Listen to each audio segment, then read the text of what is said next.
Doesn't matter if you have one ass cheek and 3 toes. I will beat your ass. Yo, you know how we do. This ain't no zoo, but we wildin' out like Lions crew. One ass cheek, 3 toes. That's the motto. OAC3T podcast. Let's get to it pronto. Got slinging that pitch, getting tight, spiral in the air. St. Brown making moves, leaving defenders in despair. Monty running through the D, breaking tackles all the way. Hutch on the hunt, ain't no escaping the day. One ass cheek, 3 toes. We coming for the throne. Detroit Lions. There you go. Right. I'm liking that song. What up, though? Good job, B. It's good for the adjustments, though. I'm going to make some adjustments to it, but I just wanted to put it out there. You got to thank Kevin for that when he comes on, because Kevin helped me out with that. So awesome. What up, though, fellas? Yeah. How y'all doing? This is the One Ass Cheek and 3 Toes. I am your host, Nate the Great, and I got my 2 co-hosts here, Mr. J, Mr. B Strilla. How y'all fellas doing? Y'all enjoying your little weekend? I am now. The Tigers won. Jackass. There you go. But anyway. Yeah. Hey, Tigers, baby. There you go. Is it hot over there? What's the weather like? It's warm. It's getting there. It's not. It's like it's like about in the 60s. Upper 60s. Yep. Yeah. 63 right now. Yeah, it's in the 60s. It's like a nice little cool breeze, but that sun give it a little bit of heat. Mm-hmm. That's how it is. It is a cool 89 right now in Texas. That ain't bad. Good. Can't wait for that weather. Yeah, exactly. It'll be 72 tomorrow and 72 on Tuesday. It's going to rain a little bit in the evening. Nobody cares because everybody will be working. But by the end of the week, it'll be back up to the 80s, mid 70s. So yeah, what's up Memorial Day? Always raining, man. Like it's going to possibly rain down here too. It's so weird. It's never usually. It's usually that's usually when we get a lot of our hot weather in the Memorial Day. I don't really recall it raining too many times on Memorial Day. Maybe cooler. But it never rains. If the sun is out, usually, I think we've had one Memorial Day weekend where it was kind of rainy. But other than that, it's been pretty good up here. Yeah, all right. For the most part, it's been pretty good. Mm-hmm. Well, that's good. Well, I'm glad y'all are enjoying good weather. You know, summertime is around the corner, as we know. You know, after basketball season's over, baseball season will be the primary sport, and then whatever else is available until football season. So hell yeah, man. We are a football podcast, and we are going to be talking football all through the summer. So we've got plenty of ideas and plenty of good stuff to talk about. So let's go ahead and get started. So the Panthers, unfortunately, took a loss yesterday against the Stallions again. That's 2 times this season that the Stallions have beat the Panthers. Now I watched this game. This game was a little bit closer, but I'm gonna turn it to B. B, tell me about just give me a little overall observation of the game and just quick thoughts on it. I have to say that the Panthers in general played a little bit better than I normally see them play against the Stallions. It was an up and down battle. Really good defense in the beginning of the game, first half. In the second half, it looks like the defense was kind of sputtered out. Everybody was getting tired or whatever the case had been. They're going up and down the field on each other. They missed a couple of conversions, which isn't normal. And I think that's because Etlin was the quarterback and Perkins, he was out with an injury. Right. So, that's just part of the game. Unfortunately, I think if Perkins would have played, they would have had a way better chance of winning this game. Etlin wasn't too bad. He had his moments, but it came down to where this is the difference. At the end of the game, it came down to Etlin being a quarterback versus Perkins being a quarterback. And I think if Perkins was a quarterback, we would have won the game. Mm-hmm. But because it was Etlin and he hasn't been in the whole Nolan, I want to take one quarterback for one down and another quarterback. I'm glad he got rid of that. But and in a sense, it helps Etlin because he's not the greatest quarterback in the world. Let's get down to it. He ain't the greatest. But everybody, the game was – if they can't beat the Stallions, dude, they ain't going to go – they're never going to win a championship until they can do that. Until you can beat your division foe, you can't do that. So, and the next game is the playoff game. That's June 1st, I believe. That will be in Birmingham. I just don't have any faith in them winning that game. Sorry. Yeah, I think also too with Perkins, he gives you that other factor that Etlin doesn't necessarily have, and that's the ability to create off the whim And also, too, I think he's probably a little bit more athletic than Etling is. Even though Etling can run, he's got some wheels himself.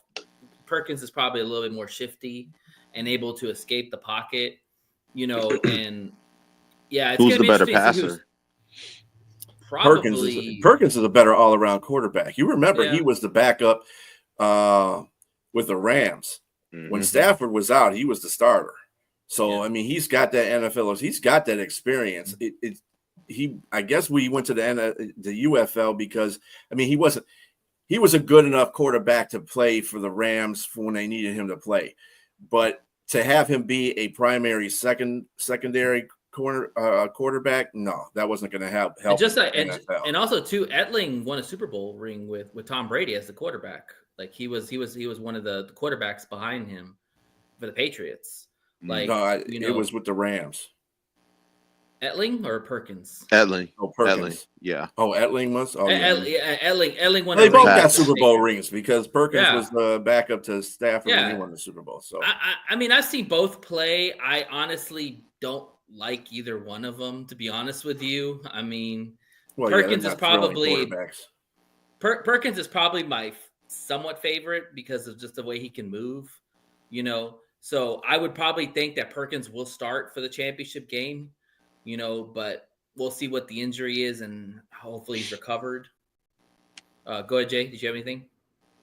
Yeah, I seen just a little bit of the game. I didn't get to see the whole game. I think they did well on offense. They were doing pretty good, but it seemed like the secondary kind of hold them back a little bit as well. I've been saying that all season. Yeah, and it was just hard to see them get shredded up like that. And I mean, ultimately them going down to play in the playoffs, I'm not too confident about it. I can see it's the same thing happening over again. They got a really good offense, and I think they can score. I think they can really do good things on offense, but that secondary is suspect. And what's worse, too, is that the quarterback for the Stallions isn't even that good himself. No. Like, he made they don't one have good the quarterback. throw. They don't have a quarterback they had last year, so. Right, yeah. He made one good throw the whole game, which was he threw a dime downfield with the guy covered on him, and what's up, Matt? Good afternoon, man. How you doing? But I just have a real quick question for you, B, on the Stallions, and then we're going to go ahead and go into Jay's session. Is the Stallions kind of like the Niners version against the Lions, where the Lions they couldn't get past the Niners until they finally did? Is that what the Stallions are for the Panthers? Like they're like the Niners version. Like you got to get past this team just to get the confidence to go forward. I think we can more access that. And guys that are backstage, I haven't forgot about you. I see you back there. I'm going to bring you back. Bang on here. Y'all cool your jets, man. We said 15 minutes. They're fine. We're only at 8. They're fine. I'm just letting them know. Anyway. Be the mom in the room telling the cool your jets. Anyway, so I think it's more like Buffalo getting over Kansas City, if you look at it. The Stallions – They really aren't a good team this year. But it's something the mentality that the Panthers have against that team. It's like, I don't know what it is. They just can't beat them. And I don't. First game was a blowout. The second game was a lot closer and just couldn't get past it. Yeah, I mean, if you look at it by analytics, I mean, the next time they play them, the Panthers should win by about 3 points. Third time's a charm. You would think so, right? But they're well coached. Skip Holtz. That's the coach down there, right? Skip Holtz, I want to say. Yeah. He got him well coached down there. Panthers. Yeah. I mean the Birmingham. The Birmingham Stallions. Yeah. He's coaching them very well. I think they're a really good coach team too. I think that's kind of underrated about them. But they just kind of that nail and that thorn in their side. And you can statistically be better than a team on paper and on the field with the eye test. But if you can execute and you can follow through with your game plan, you can beat just about any team. And that's what they've done to the Panthers. Mm-hmm. Exactly. So they got in their head. Yeah, they did. 100%. When do they play? When's the next game? June the 1st. At what time? Next Sunday. I think it's at 3. I'm not sure. I think it's playing when we're going to be playing when we're on because we're going to be on. Probably for good reason too, because I'm going to be watching that. There you go. I don't want to even have 3 p.m. right. Well, no, the next game that the Panthers play is at home against the Roughnecks. So they got one more game to play. They got one more game. Yep. Okay. And then the Roughnecks. Panthers play the Stallions in the playoffs on June 8th. I'm sorry. So this game they're playing is not going to really matter at all because it's going to be the next game. Panthers. Yeah, right. Yeah, the next game don't matter at all. Okay. It might matter to Houston. I don't know if it's going to matter. A little tune-up game. Mm-hmm. All right. Even if they win, it don't make a difference. But anyway, yeah. We'll see what happens. All right, Yep. Jay, it is your show, man. What do you got today? Let's go. So just giving y'all some hot news from the NFL. And I know it's not really much going on because we're getting into the dog days of the summer. But I just want to first start off with some sad news with the passing of Jim Irsay. Passed away a couple days ago at the age of 65. Now, while the cause of death hasn't been released, you've seen a lot of people in the inside of the NFL world give tributes, just kind of say nice things about him, one being Peyton Manning. He basically said that Jim Irsay bought football to Indianapolis and made them a football town. And, you know, I think he'll be missed with the Colts organization. What I want to ask the both of you is, what is next for the Colts? With the passing of their longtime owner, what direction do they go in? Well, he's got 3 daughters. I don't even know where that's going. It kind of reminds me of Bill Davison when he passed away and his daughter took over for the Pistons. I don't know, man. I'm not saying women can't do anything in the NFL, but if they're not involved, I don't know if any of those daughters are involved with the organization as much as Irsay was. So I don't know. I think there's probably a contingency plan in play for this situation. I don't think that in Irsay's will, he probably said to sell the team. I think that he's going to try to either keep it in the family or maybe they collaborate and they don't necessarily have an owner. And they just kind of, Ballard is a really good GM and they like Ballard a lot. Ballard might take a higher role within the organization, or maybe they put Ballard in kind of a pseudo kind of ownership role and maybe they get another GM. I don't know. One thing to keep your eye on, Peyton could get some people and maybe buy the Colts. I could possibility. Because I mean, Tom Brady got some stake in the Vegas Raiders. I mean, I could see Peyton. I mean, that's his hometown. That's where he made his hay. So I could see him getting with a bunch of people, investors, and buying the Colts. Yeah, and I think that would be great. Remember a couple of seasons ago, he had it out with Jonathan Taylor. Jonathan Taylor wanted an extension, and Irsay was going out buying all these crazy things and kind of made Jonathan Taylor upset because he didn't get that contract extension he wanted right then. It's kind of one of his memorable moments. I kind of found that funny. So he definitely will be missed within the Colts organization and around the football world. But on to the next one. So did you guys hear about the voting to ban the tush push? One of the team amongst to vote against the tush push was the Detroit Lions. What do you guys think? Is that something or nothing? Let me hear y'all's opinion about that. Go ahead, B. Is Dan Campbell? Dan Campbell. Come on, Dan Campbell don't give a damn. You right. Bring it on. Who cares? It's You're football. Absolutely right. Do with it what you got to do with it. And let me add a little bit of caveat to that too. 13 of the 14 teams that play Philadelphia this year are voted against them. So that tells you, like, if you can't beat them, then we're going to try to change the rules so we can. That's just BS to me. Exactly. Find a way to beat them. That's just what you got to do.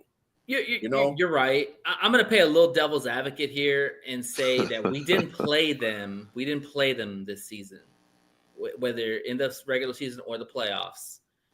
If we would have played them and we would have gotten slaughtered by that play, would we have voted against it or for it? That's still no. I'm going to say still no. Why? Because it's only a yard. Right? They run it on 4th and short, obviously a 4th and 1 where they need to get the first down, or if they're on the goal line, they want to pick up the touchdown.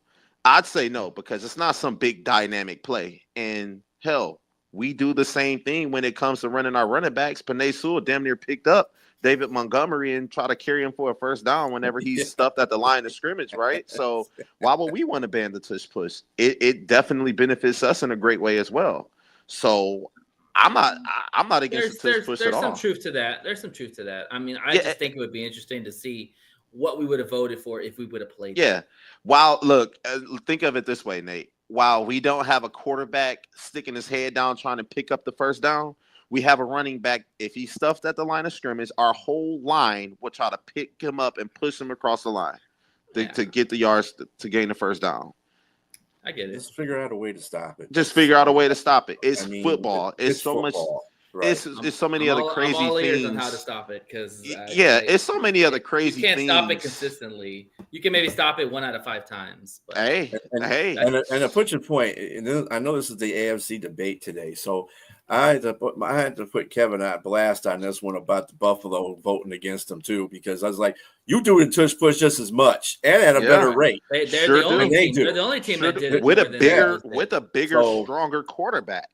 And that plays into his advantage as well. So it's like because he's 6'7", you don't need to do that. Yeah. Put him over the top. But, yeah. All right, go ahead, so Jay. like I look at it this way: it's so many other things that they can worry about in the NFL than banning the tush push, like an automatic first down, and well, that is an automatic first down, by the way. The spot foul when it's a pass interference, like wherever they created the pass interference, that's where the ball is going to end up. It's like that's BS. Because what if it's like a 3rd and 45 or something like that? Mm-hmm. That's going to automatically give them half the damn field, and they got a first down. No, just make it a 15-yard penalty and a first down. So I think banning the tush push and trying to get the tush push ban, it's just so crazy. It's we'll see what happens after we play him and we lose the game because we can't stop the play. We'll see how everybody feels about it. If you can't stop the tush push, if the tush push is the reason why you can't win the game, you obviously ain't ready to win it. That's my opinion. Just stop the damn play. I like that. So you're said than done, buddy. Yeah. So on to the next. Is anybody else as tired of Aaron Rodgers as I am?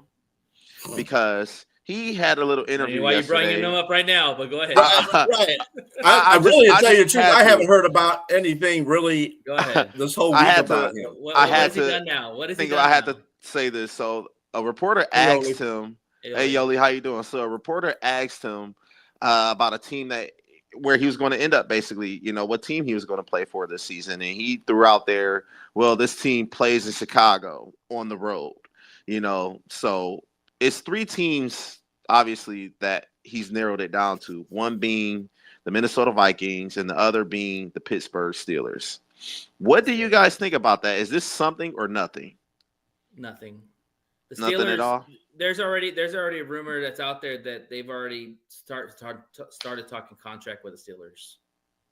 So I'm not sure where that narrative came out of. It's not you want my opinion, but I don't give a fuck.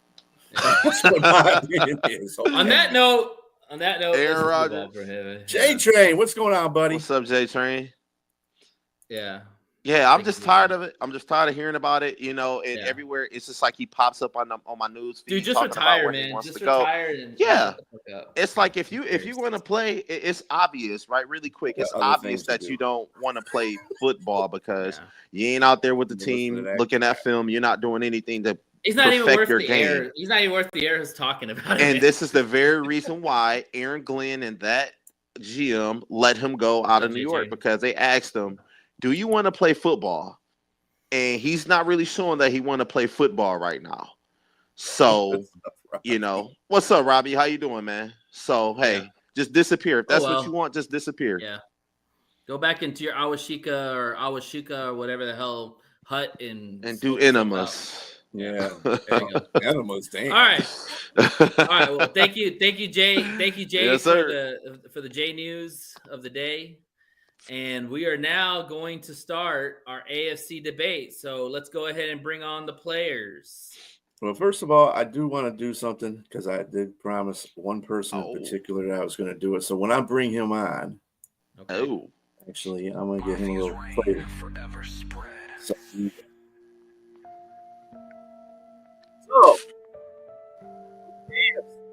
debate the East. We have Monkey, the faded Monkey, what's up? What's up, What's dude? going on, everybody? What's Repping going down on, the Not man? much Buffalo it up, Bills. buddy. And it's going to be kind of weird here because you're going to go against two Patriot fans. One of them, and I hope I get his first name right. 1.5. Raphael.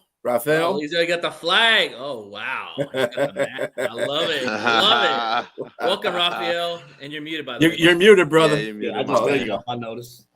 Okay. What's Love going that. How you on, doing man? How you today? doing? Yeah, I love that Oh, beard. good. I brought the rings for you too, baby. Woo! Damn. Hey. Oh, here we go. It's already getting Hey. started. You want the I'm smoke? gonna let You want Pat all the sit here and smoke. watch the debate, though. I'm not wearing that the whole time. I put him right Oh, man. You can wear it. I got you. Cool. Gotcha. Hey. here. He And gonna then watch. last but not the least, Welcome to the we show. have Jordan, who is a Patriots fan and the nemesis of Monkey. Ding, ding, ding, ding, ding. And he puts him on the other side, too. I love it. Because yeah, we got to have a little bit of function going on here. There you go. Welcome to the show, Jordan. Way to point out something that's not even relevant. Oh, here we go. Shots already Aaron fired. Rodgers going back into his darkness retreat. Yeah. I agree, Who gives man. a fuck Brent, about I Aaron agree. Rodgers, man? Oh yeah, it was ayahuasca, by the way. That's what it's called. Ayahuasca, yeah. Welcome. He gets an intro song. Well, I didn't play the whole song yet. Welcome one and all to the show. Your other rivals, the Jets and Dolphins, suck so bad that they don't even want to come on the show. So Yeah. y'all are gonna just go at each other the whole time, and I'll throw some questions in from the Jets and Dolphins just to kind of get y'all's blood boiling a little bit in certain areas. Get a little muddy So- out there, you know. Yeah. But real quick, Monkey, welcome to the show. Frequent visitor on the show. Just real quick, tell us your allegiance to the Buffalo Bills. What made you become a Buffalo Bills fan? And then we're going to go with the Patriots and ask them the same thing.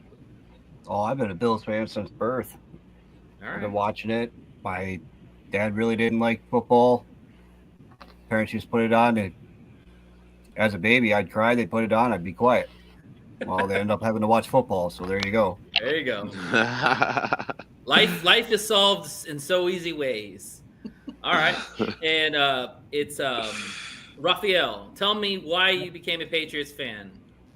It was back in the '90s.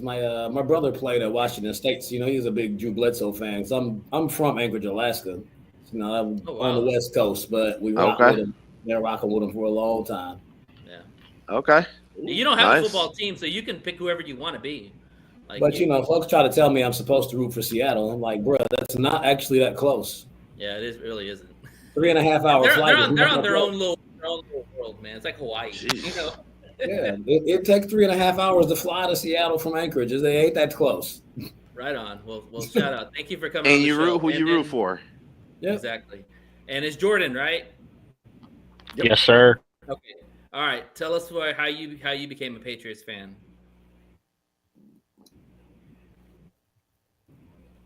Can you hear us? So I'm similar to him. I started watching Drew Bledsoe, but actually what made me become a diehard is my favorite player actually to start liking the team was actually Cordy Dillon when he signed there. That was actually when I really became diehard. Wow. Okay.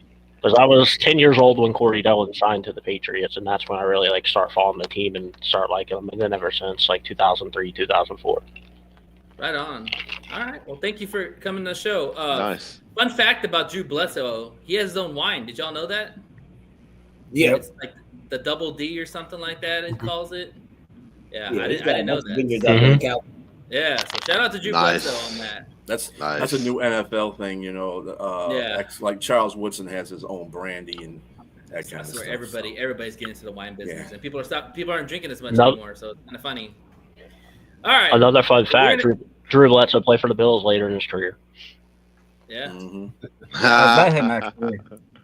All right. Well, let's get started. I'm gonna ask the first question, and then my guys over here will ask y'all questions, and y'all can ask each other questions. All we ask is just be respectful of each other. No name calling, nothing personal. Keep it football related. All right. We'll start with the Patriots fans first because I think y'all are going to be the underdogs in this division, but I think that y'all are going to make some noise. In fact, I have y'all making the playoffs, FYI. All right. So tell me why the Patriots will win the division or why they won't win the division. We'll start with you, Jordan. I mean, why Josh Allen gets hurt? That's about the only way I could see. I mean, I love that answer. I mean, as long as Josh Allen's healthy, our chances. I mean, I think we got a good shot at finishing second. We got a pretty favorable schedule. We have, the Giants, the Browns, the Raiders. Those are all favorable games. So I like our schedule. I think we can win 11, 12 games with their schedule this year. As long as we're healthy and we're coached right, I think that's the biggest problem we've had the last 4 or 5 years in New England is the coaching. Even back when Belichick was here his last couple of years, he was hiring Matt Patricia's of the world as the offensive coordinators. They haven't had a real true and proven offensive line coach the last 3 or 4 years, and they're getting the Jaguars' former head coach Doug Marrone is now the actual offensive line coach. So they have Josh McDaniels is obviously back. He had success with the team in years past. Obviously, you got Vrabel, who's a proven head coach. So the Patriots have not only good guys that have proven that they can be head coaches. Obviously McDaniel failed as head coach. Marrone was okay. But these are guys that have experience. Like Doug Marrone has over 30 years of experience as a coach. So I think that's the biggest area where we honestly upgraded. Okay. All right. Nice. And why do you think you couldn't you won't win the division? Just because of Josh Allen, or is there any other reasons you think? I would say that, but also the only thing I'll worry, it's more about Buffalo than us, I think, right now, because I still think we're a year or two away. But I think it's more the only thing that kind of I'm worried about with Buffalo really is James Cook going to play without the contract? That's my only worry on it, because that offense has been a lot more balanced in the last couple of years when James Cook has went over for 1,000 yards the last 2 seasons. So I think that's kind of the question mark. That's the really only question mark I have with Buffalo. They're improved on defense. They still got Sean McDermott. They still got Josh Allen. But is James Cook going to be there? All right, that's a good point. Raphael, tell us why will y'all win the division? Why won't y'all win the division? I mean, I'm pretty much similar to what Jordan was saying. Maybe if Josh Allen. Hey, come on! Every season's different, man. Y'all gotta have the belief. Drake May could go off and be better than Josh Allen. Nobody knows. But we're realistic though. We dominated the league for 18 years, but we also know that when we suck, it's time to shut up for a minute. I wish our rivals thought that way too. I really do. They don't. We definitely are looking we easily should be able to get second in the division because I got us at 11 wins. But I don't think we're quite ready to overtake Buffalo for the division just yet. Those are 2 of the 6 losses that I got us having this year. Usually one game we play them really close, and then one game will be nasty where they just beat the hell out of us, and it's like, Jesus Christ, I don't even want to watch this. Last year we split, but that was week 18. You can't talk about that. Sure. No one played. Exactly. All right, Monkey. Well, it seems like everybody's still afraid of y'all's team. So tell me why y'all are going to win the division, why y'all won't win the division. Because we have Josh Allen. Y'all just give me short answers. Y'all got to elaborate. No, I was trying to be nice there for a minute, but no. We improved our defense. That has improved. James Cook, to answer your question, said he's definitely playing. So there's no if or won't he. He just didn't show up for the voluntary training camp. Will they get a deal done? I have no idea. Okay. You ain't got no idea. You're supposed to be the pulse of Buffalo, man. You're supposed to know this stuff. You're supposed to be the heart and soul of Bills. They don't even know either. Somebody got to know something. They have not talked about it, and they won't be talking about it for at least until halfway through the season. Is this an extension that they're giving him, or is this like his? Yeah, it's an extension off. Right now he's on his 5th year or his last year of his rookie contract. I got you. Yeah. All right. Why won't y'all win the division, Monkey? There's a question for you.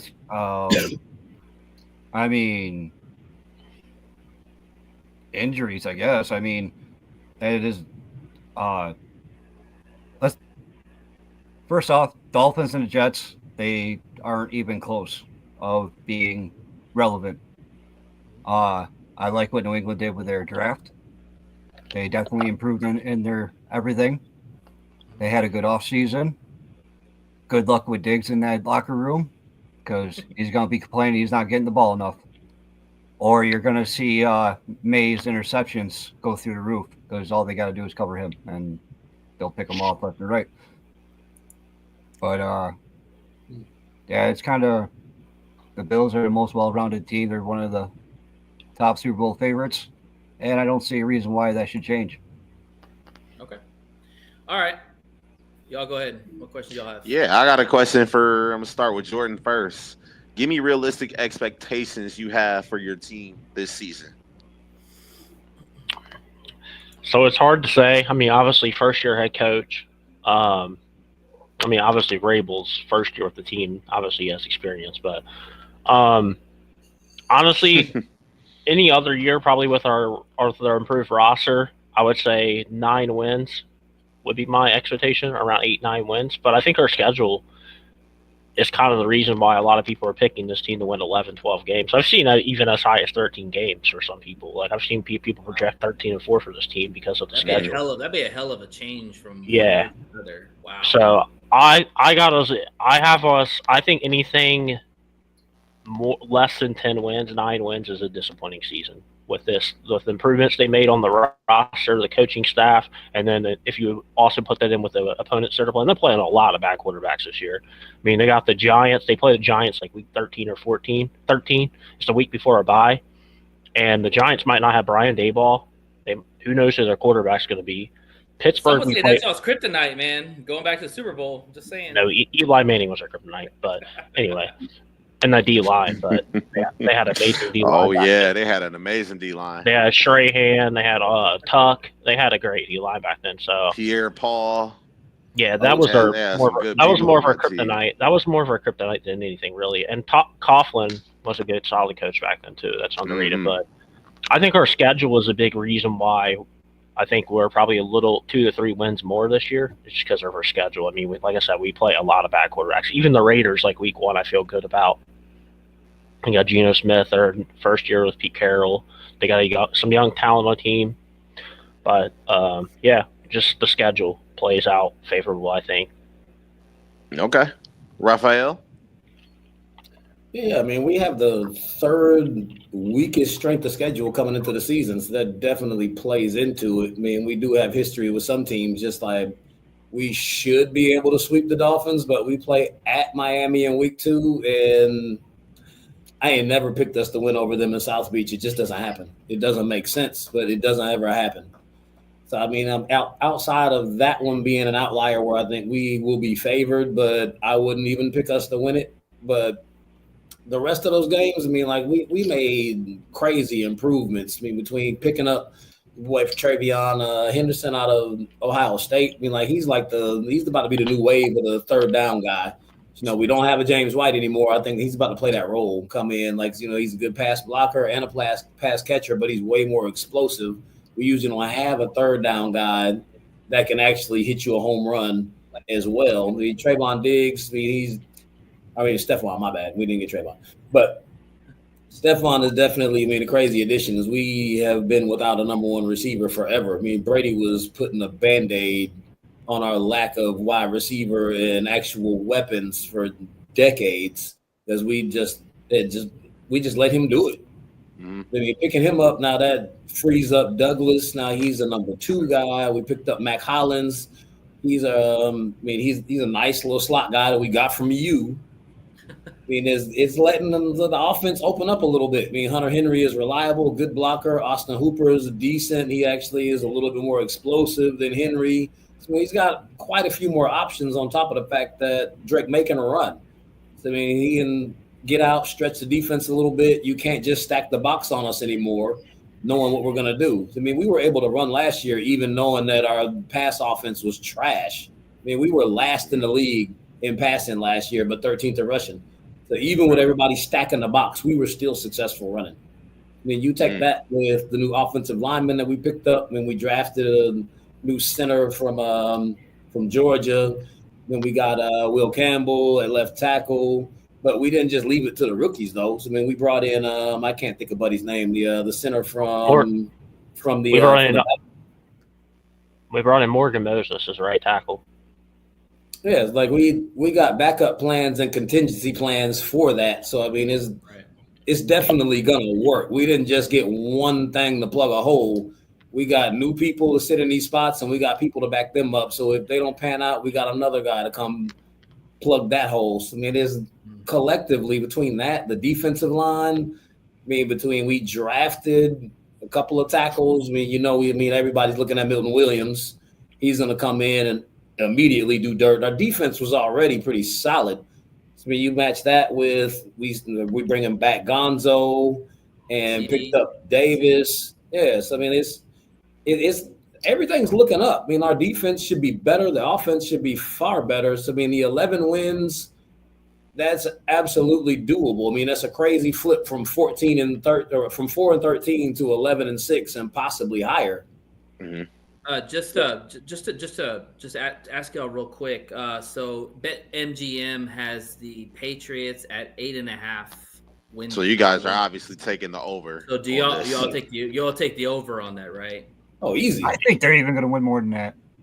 I think they'll end up with 10 wins. And I can see them at 10. And Monkey, your team is projected at 11.5 wins. Do you think? Yeah, I think about 12 or 13 wins on the season. Okay. Hey, I saw 17-0. Yeah, someone's smoking some really hardcore shit right there. Hey, well, it wasn't just on one. I know. Sport. I don't care though. I don't want to hear that nonsense. I mean, take it from us, bro. You don't even want 17-0. No, I saw what happened. I remember what happened. I was excited and laughing. You don't want 15 wins either.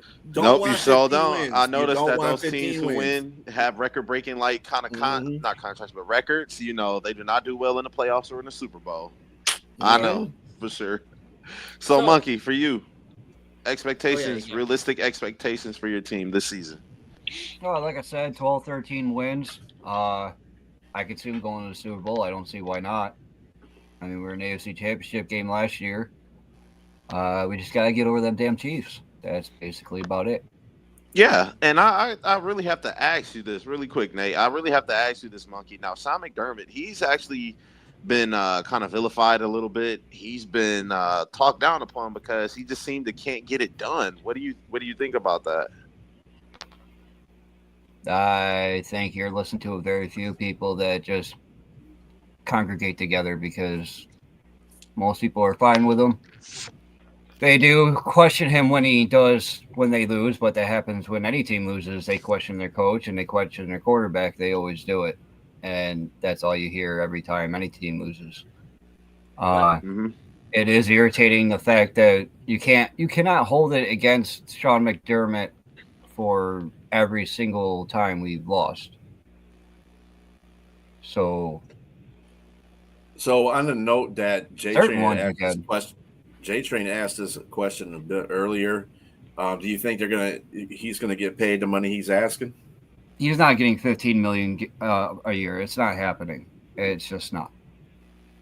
Are you? I would be comfortable with 13 or like 12 or 13 mil, and then getting it where,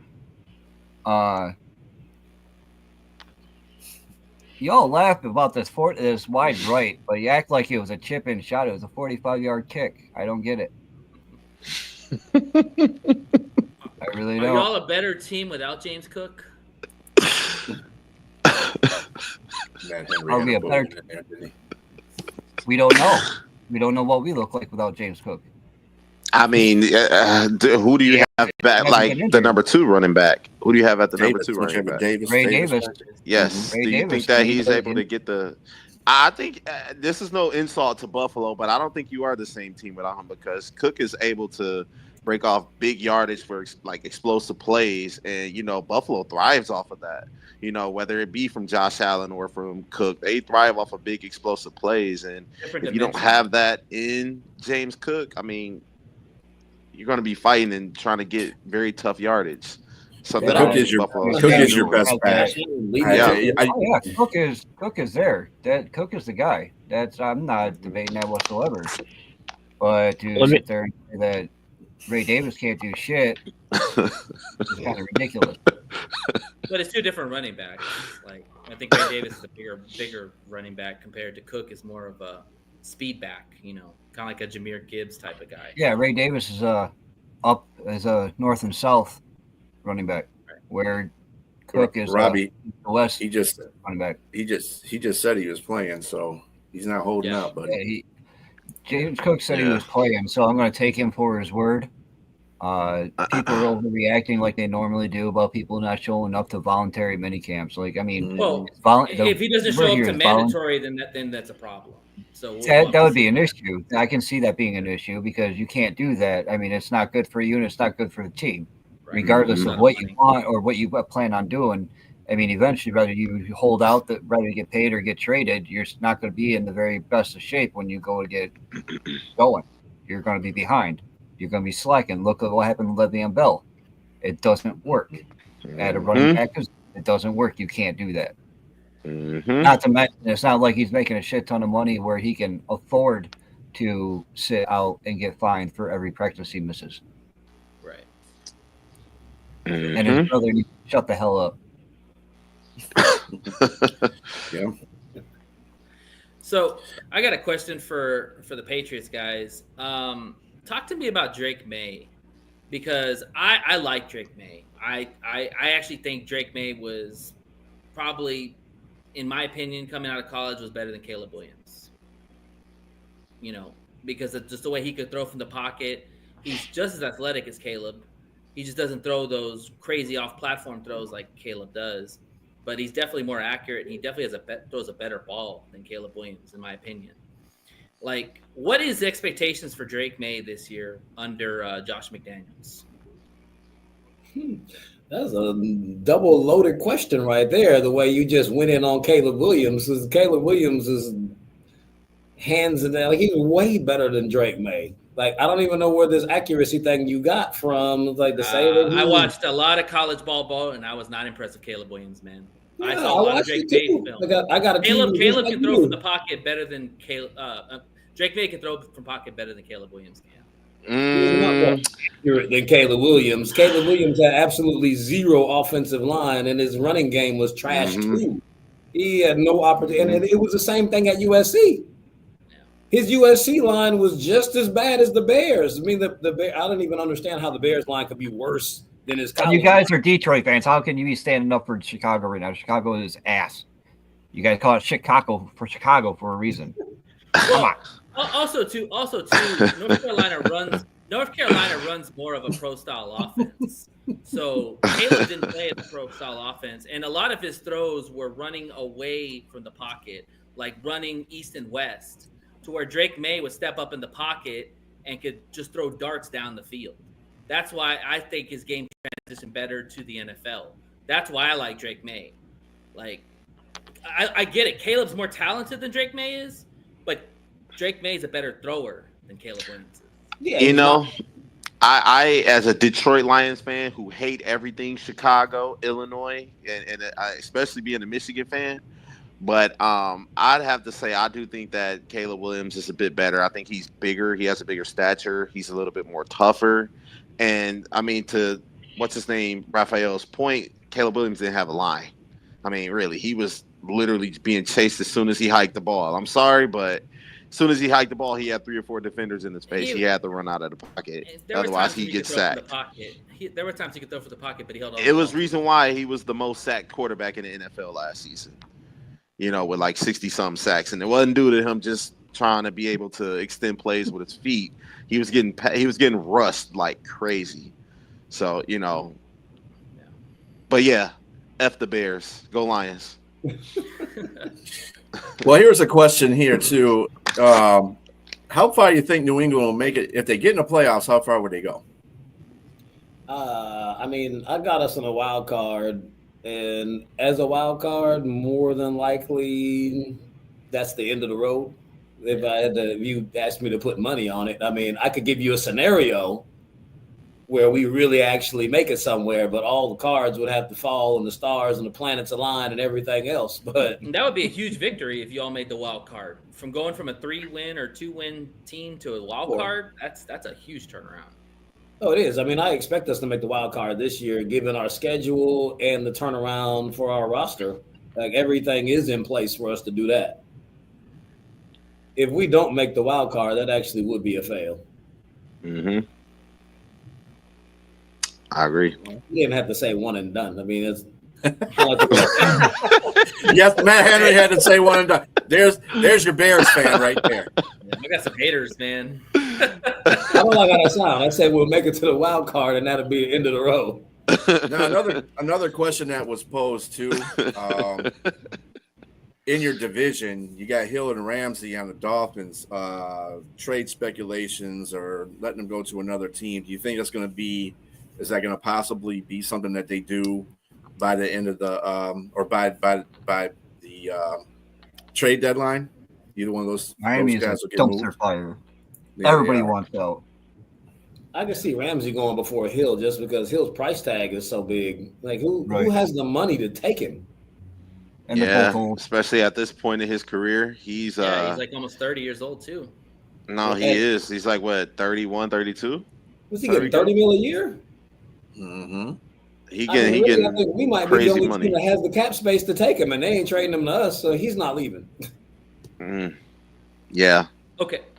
Okay, so I'm going to play devil's advocate for a sec. Out of the Dolphins and Jets, do y'all see any threat at all to y'all, Patriots fans?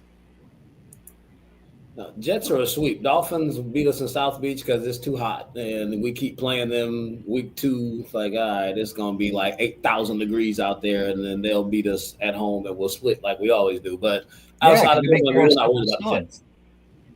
Their ass is sitting in nice shade while your ass is sitting out in the hot, blistering sun, like jackasses. Yeah. What was y'all's record against the Bills and Jets? Against the Jets and Dolphins last year. Dolphins swept us, and we split with the Jets. Okay. So you don't see any kind of threat? No. I mean, we're definitely we were the same team as the Jets last year. You got a good defense, and the offense is trash. So it's like, all right. I mean, did we not beat them on a punt return for a touchdown, or that might not have been last year? But it's been that for the past couple of years where we were legit the same team. Mm-hmm. Trash quarterback, good defense, no offense. Damn. Go off. So I disagree a little bit on the Dolphins part. I think. Do you think that who's the worst team right now? Is it the Jets or the Dolphins? Oh, Jets without question. You think so? Mm-hmm. I like their defense, man, and they got a decent. I don't like Miami. Miami's quitting on themselves. The Jets have reports about how they practice or their lack of practice. Jets have a first-year coaching staff. The Jets can't score. I mean, in the NFL right now. It's like, yeah, you can have a top-tier defense. If you can't put points on the board, you're not winning. They may keep you in games, but you're not winning games. If you score more than 17 points against us for the last 3 years, we can't beat you. I mean, we just can't put points on the board.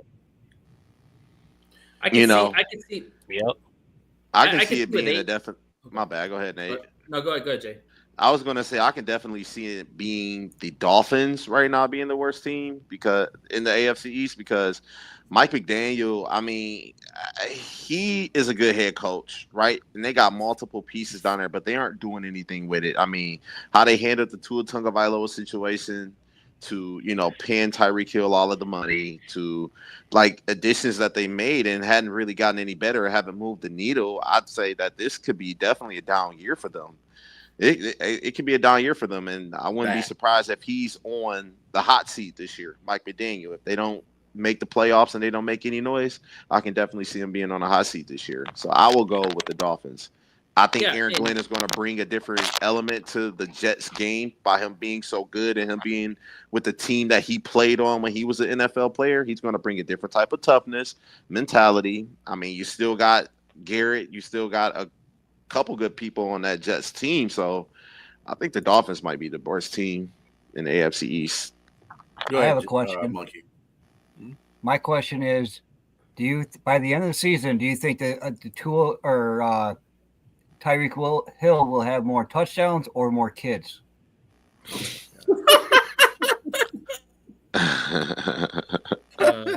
ain't got that many kids. Tua will have more touchdowns.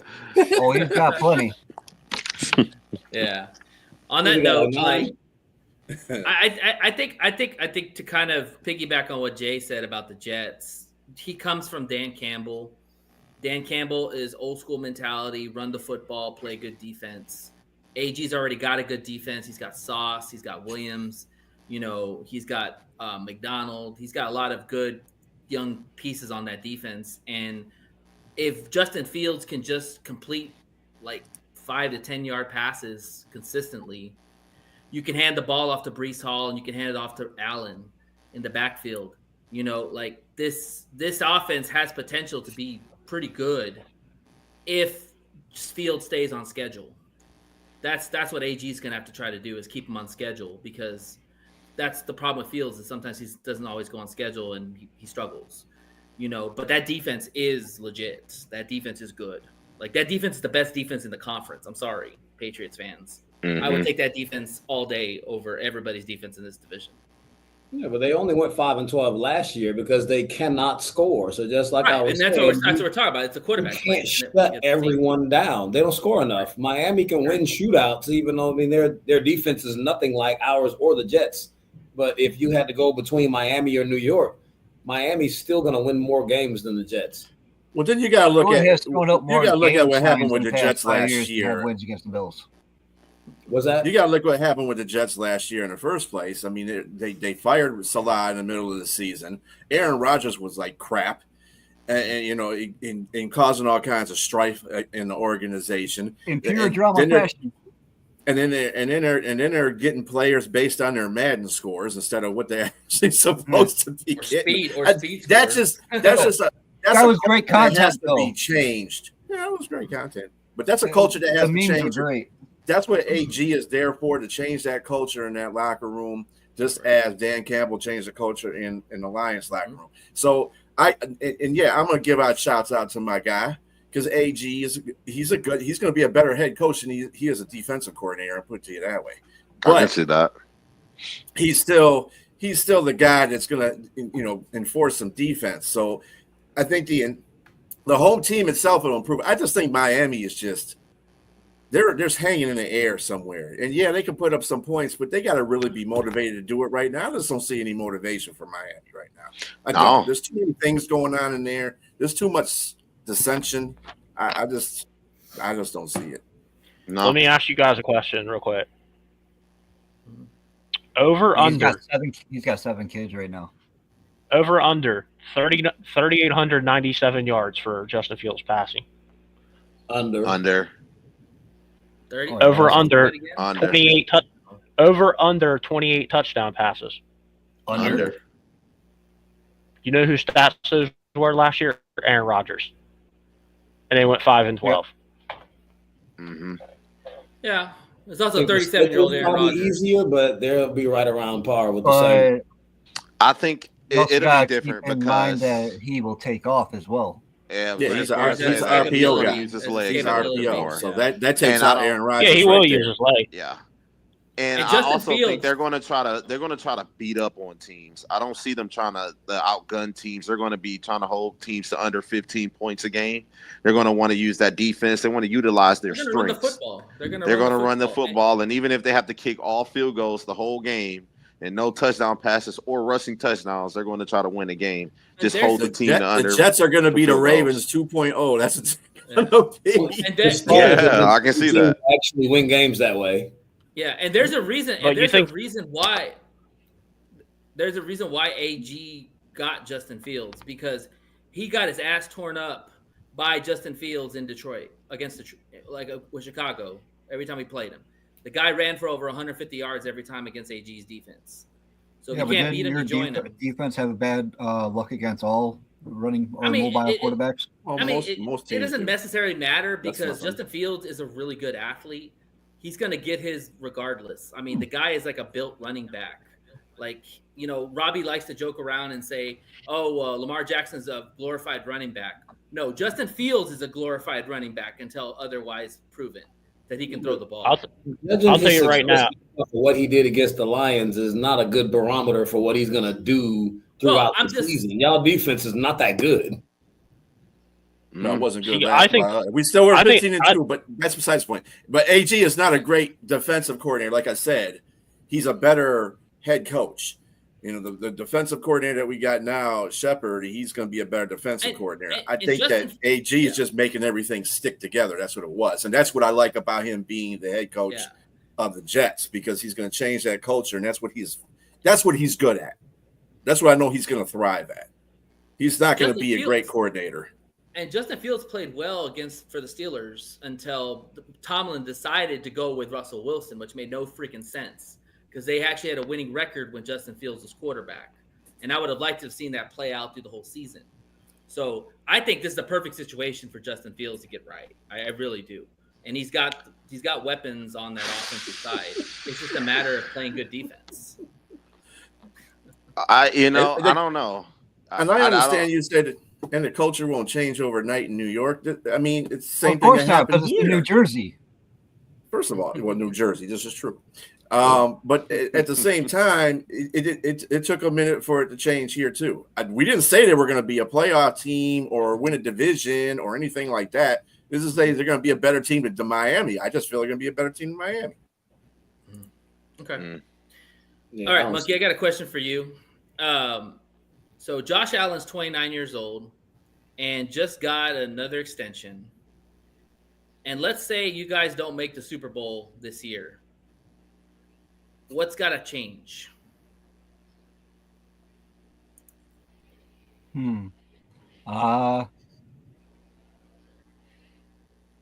That's a very good question. I don't know the answer to, because we got to do something to get past the Chiefs. We have no problem doing it during the regular season. Why the hell can we not do it during the playoffs? Well, let's say what if it's the Ravens? What if it's the Ravens and you guys can't beat them? Well, see, that's the opposite situation, because we have an issue beating them in the regular season, but we beat them in the playoffs. Mm-hmm. So, it's really messed up, and everyone keeps talking about the Bengals automatically going to the playoffs this year, and then they'll take out the bill.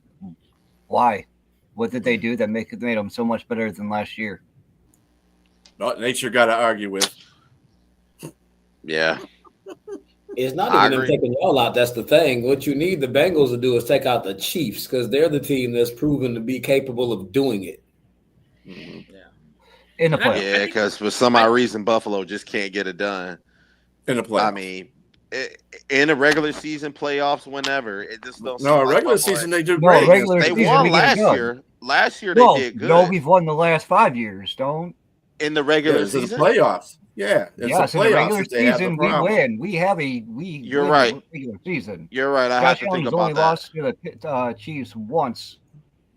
It seemed like Mahomes has been a daddy for a while, and it's just like nothing they do. They are not able to stop Mahomes in the playoffs.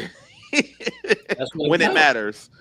Well, either way, I mean, like I said, Josh Allen's in his prime right now, and you're paying him a lot of money. Like, it's time to put up or shut up. Like, he's got to win a championship. And frankly, so you keep living on him, but he's one of the best quarterbacks currently in the NFL during the playoffs, and every statistic on the board, every single one. So you can't put it on Allen. Not all of them. But when you're getting paid that kind of money, that's the one that counts. Right. When you're getting paid that kind of money and you're that kind of superstar player, you got to have a ring, buddy. Like, that's your final. Okay, so tell me which games in the playoffs that he lost, that they lost because of him. They still lost. I'll wait. But you're putting it on Josh Allen. It's a team sport, and you're putting it on Josh Allen for losing, but he's not the reason why they lost in any game. Getting paid, but I mean, he's still part of the team. Like, you win and you lose as a team. So I'm not blaming Josh Allen, but he's your highest paid player. But and you you're are, gonna have a because lot of your cap tied alienating him out and saying, well, because he's a superstar quarterback. You know what Buffalo needs? He's playing like a superstar quarterback. He's the second best quarterback in the league. You know what Buffalo needs? Buffalo needs Scott Norwood. No, let me stop. Just like J-Trans said, Lamar catches pure hell for the exact same thing. Exactly. Yeah. Why is Josh Allen not immune? He cannot get to the Super Bowl, so he's going to take flack for it. He's James Harden right it now. always falls back on the quarterback. No matter what take happens, it's flack always for going it to fall because back you're on the the quarterback. superstar guy. Period. But you know, I'll it's tell not you Josh what, Allen's fault I'll that tell their you. kicker can't kick field goals, or And it's you not know, the their same with Lamar defense can't Jackson get. because Lamar Jackson is not a superstar at all when it comes to the playoffs. He just does a complete 180 and fucks up in the playoffs. Yeah, Well, but he's a His stats are superstar. not the same. In the playoffs. In the He's a playoffs, I great get what guy. you're saying. Either great quarterback. has nothing to show for. Is what I'm trying to say. Like people put these top of these quarterbacks on pedestals, crazy, but no ring to show. The only great quarterback that has anything to show for it is Patrick Mahomes. Yeah, Jalen Hurts. Is he really that good this year? Jalen Hurts is not a great quarterback. Stop it. Statistically, Pat Mahomes didn't have a good year last year. And Right. let me say, I mean, things that you can put on a quarterback. You know, I'm putting everything on. I'm putting some of that stuff on Goff for the loss that we had against Washington. Okay, that stands out. But like Josh Allen losing, Lamar Jackson losing, there's a whole bunch of superlatives that go into that whole situation. Yeah. So you know, field goal kicker can't kick, a guy can't catch a ball. It breaks it down to that. Doesn't mean those quarterbacks are bad. And I don't think Jared Goff is a bad quarterback. He's successfully done something that Josh Allen and Lamar Jackson haven't done. He's gone to a Super Bowl, and he lost. But that's not the point. The point, he's been there. So everything's a variation. Everything's about team. It's not about the individual unless the individual costs you the game. I think this one is Goff. Yep. Yeah, I'll say the only game I think Josh Allen played bad in was a Cincinnati game a couple years ago. That's the only game I've seen Josh Allen play bad in the playoffs. In games, he's making mistakes in games. I mean, the magnitude of how it cost them is that's debatable. I mean, you know, one thing that they do. I think their biggest issue would have to be them not getting the stops when they need it. Kansas City scored points when they need it, and Patrick Mahomes would drive down a field and he would score. And Buffalo would have to learn how to stop that because if you remember in the AFC Championship game last year, Josh Allen outdueled Patrick Mahomes. He had 2 touchdowns. He had, what was it, like 200, almost 300 yards passing, no turnovers. And they just couldn't get a stop. When it really mattered, they could not get a stop. I don't know about that with J-Train. No, I can't get with that one. I'll tell you right now what I think Buffalo's problem is. They can't play man. They can't play big coverage in key situations. They play too much zone. And Joe Burrow and Patrick Mahomes is who they struggle against. Those guys are going to eat you apart in the playoffs if you play zone. And that's why we got Hairston. Hairston is a man coverage guy. He has the speed to be able to keep up with the speedy receivers, and that's what ultimately killed us with the Chiefs last year was Worthy and his speed during the playoff game. That killed us. That's why we drafted Harrison to. Is he going to be able to keep up with Worthy when they face off, or is he going to be able to keep up with Worthy? Because that boy got some wheels.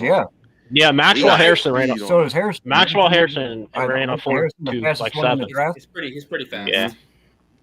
He was fast. Yeah, everything's a connection. My thing is with him is there's going to be a lot of times where he's going to go for the interception. He's a ball hawk, so there's going to be a lot of times he goes for an interception and he's going to fuck up, and they're going to score off that. Well, he's also a rookie too, so they're going to go after him. Well, I mean, with the whole Worthy thing too. I mean, the quarterback's got to get the ball to the receiver, right? He's got to have time in the pocket to do that. I don't think Patrick Mahomes did not have a very good season last year. No more Tooney because of that offensive line. City. No more that Tooney offensive for line City. has been something that has been sneaking up on Kansas City for a while. I think no more Joe Tooney. That he did do that actually does help out the defense, which is like when you keep blaming the defense for not getting stops. When you sustain 12, 15 play drives, you eat the clock up, you give the defense rest, you give the other team's offense less time, and sometimes you actually don't give them the ball at all, which is something that Brady did. It's really like a matter of like Mahomes' stats went down, the defense got better, he started sustaining longer drives. When you score too fast, you screw your defense. Peyton Manning did that to his team his entire career. They score so fast, the defense is on the field the entire game, and I think Josh does a lot of that. It's not that your defense isn't good. Your defense is always on the damn field. Mm-hmm. But also too, like if you're not scoring touchdowns or field goals every possession, and you have to punt the ball, you failed at that drive because you Not didn't necessarily. get points. Oh, you didn't Not get necessarily. points. If you can pin A them 3 deep and out in is their a own end fail. zone, I I mean, can see a 3 3 and and out out, being a 3 and fail. outs happen as long as it's Pinning them not deep in the consistently red. happening every Right. single Not drive. pin them deep. But let's say if you pinned them deep, right? Like if you went out there, you had a 3 and out, you kicked a 60, 70-yard punt or something like that, put them in their own territory. Now they got to work. If your defense is able to make plays and get stops when needed, the offense is going to be just as worn out because they got to drive the whole length of the field. Go ahead, Nate. What were you saying? But when you're an offense, your job is to score points. Every offensive coordinator, every quarterback will tell you, you score points. You're not looking to kick a field, do a punt and the pin them, whatever it is. That's special teams.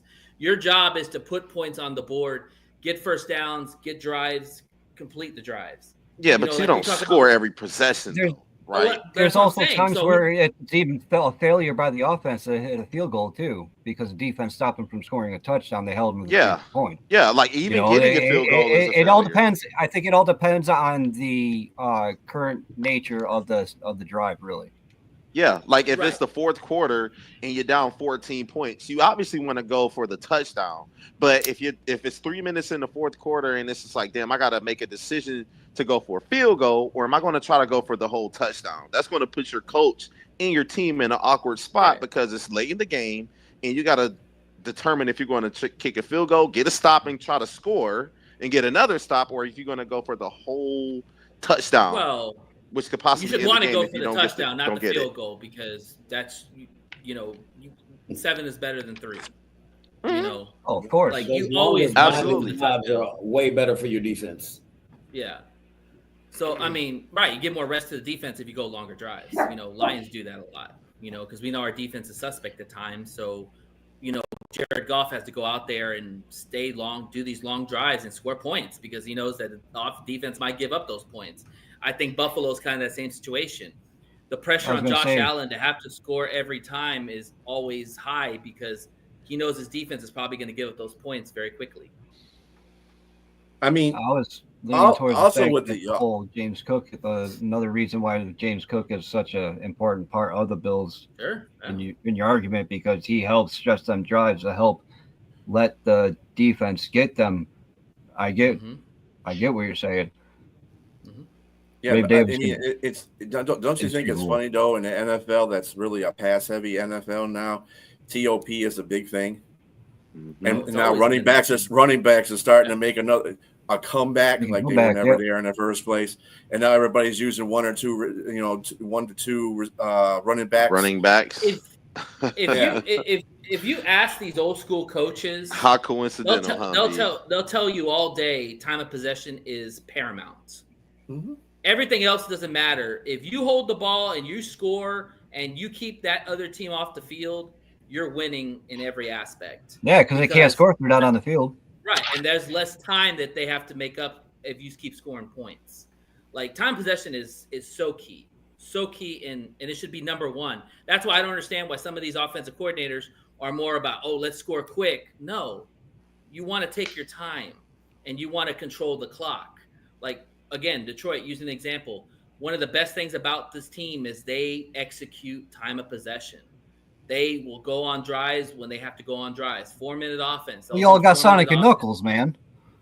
Yeah. That's the point. We also have a smart quarterback that knows how to execute a 4-minute offense. Oh, yeah. And be able to do his thing. Yeah. And the point to that, I mean, look at the Lions defense, all in all, at the end of the day, was ass last year. Big and they time. still managed to be 15-2 in a competitive division where they swept their division opponents. So Big I time. mean, people just don't understand the finality of that whole situation. I mean, you swept your division opponents, then you were 15-2 with an ass defense. That's because your offense was hit. And when the Lions lose is when their offense is self-destructive. Yes. And that's what happened to them against Washington. They were self-destructive, and you can't put up points. Yeah, they had empty possessions. Yep, and you can't do that. Yeah, y'all not in the screwed all my playoffs. For parlays. I real. picked y'all to win the Super Bowl, and y'all screwed me royally. Well, I'm sorry. It wasn't our fault, man. Listen, man. Get after golf, brother. Get after Should have golf. seen the injury report. Half the season we lost after our defense. My man, they had like 19 people on IR. Yeah. You picked them to win the Super Bowl. I'm not even making that. But they finished 15 and early. 2. Come on. Dude. They finished 15 and 2. Yo, but I know y'all I took that expected shit them to win the hard. Super Bowl. Dude, How y'all many took that people shit were hard hurt? when I lost to I want Washington them to win. because you guys did not come on the following week to have a podcast. Y'all were mad as hell. We were. Yeah, I think we were just as mad as Buffalo fans when they got their asses kicked by Kansas City. Yeah, but I You came know back what I'm on. saying? See, when we had a podcast, I came back on after the Bills lost. I didn't go run and hide. I will say this. The difference with I'll see everybody that. on this panel, the top part, we ain't won a Super Bowl, been a Super Bowl, smelled a Super Bowl, any of that. Right. You guys got Super Bowls. Even if you lost 4, doesn't make a difference. You've been in the Super Bowl. That's a difference. I think that does make a big difference. And if I if you haven't noticed, like we've had how many comments about Scott Norwood already? So I mean that was over 30 years ago, and they're still fucking talking about this shit, bro. I mean, come on. They got Scott Norwood comments, and I got these while I smoke. I'm still hearing the acronym, boy. I love the losing Giants. Super Bowl. The Giants get That off was and 30 talking fucking about years beating ago. New England twice with Tom Brady, and Eli Manning should be going to the Hall of Fame just because of that. Yeah. I'm surprised he didn't go first ballot behind it. I don't think he's a first ballot now. I don't think he should be, but I was surprised that he didn't. Okay, got you. And the thing is that to Monkey's answer to Monkey's question, the reason why it was so hard for me to like literally swallow what had happened on that game is because to be a Lions fan, it's an emotional roller coaster. And I don't want to hear any other fan base tell me that they know what we feel. They don't know what we feel. When you're 0-16, you know what we feel. Mm-hmm. All right. And the thing is, when you go to the top where we were the number 1 seed, home field advantage, everything right in front of us, even though our defense was decimated, like everything's right there in front of us, and we go in and we just lay a freaking egg. You know, that's enough to just say, you know what, I just need a moment. You know, I love my team and I'll die with my team, but I need a moment because that was tough. And then you talk about the year before being 30 minutes away from winning a damn Super Bowl or getting to a Super Bowl, and that's even heartbreaking too. So the thing is that when you haven't tasted the good stuff, you don't know what to feel. You don't know what to think. Everything is so crazy and all over the place, and your emotions are one way, another way. It takes time to reflect and really think about what the hell happens. And that's why, for me, that's why I took my time. And you know, and this is a difference too between the Lions now and the Lions back whenever, you know, the last other 50-something years that they've sucked. Shit days. Because I've been there half of that time through that pain. This is a very good ran organization now. They have a good front office. They have good coaches, and they have good football players on this team.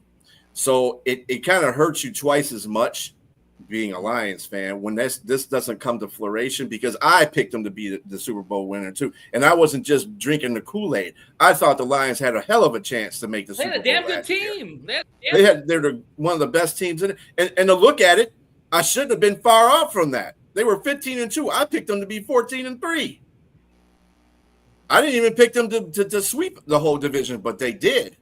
And those are the things that are difference between other fan bases and maybe not Cleveland. Cleveland sucks too. So, but Cleveland just ultimately just throw that one in there. Just throw that one in there.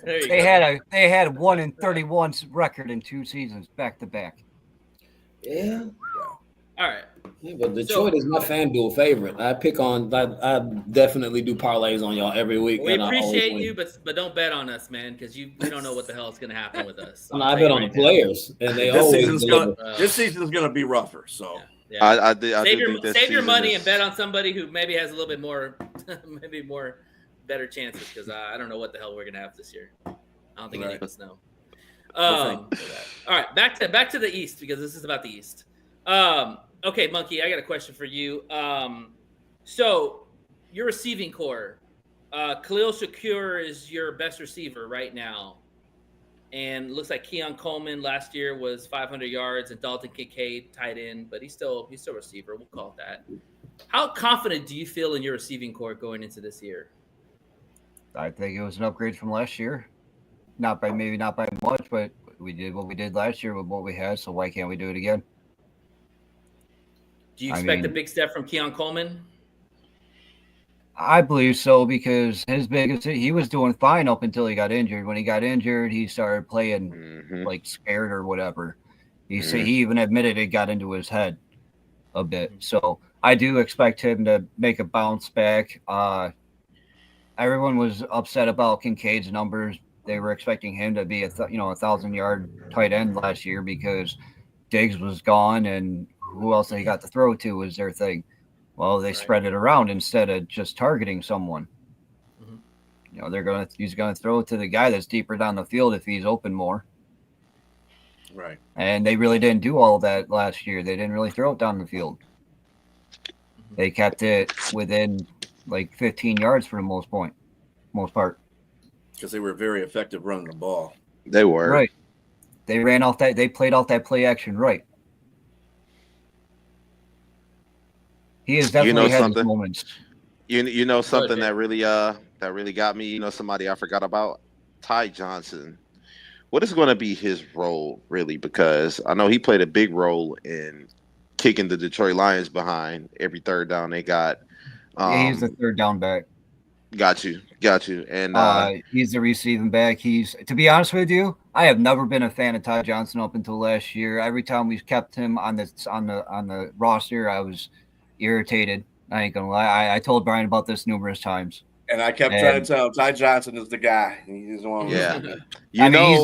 He's not the guy to be there on like first. He's not an all down back. He's not a back you want to put out there and start him or anything like that. But on third down, he can start in a pinch. He's nice. He's good. Nice I like him on third down. Yeah, the Jets didn't know how to utilize him, but at least Buffalo did.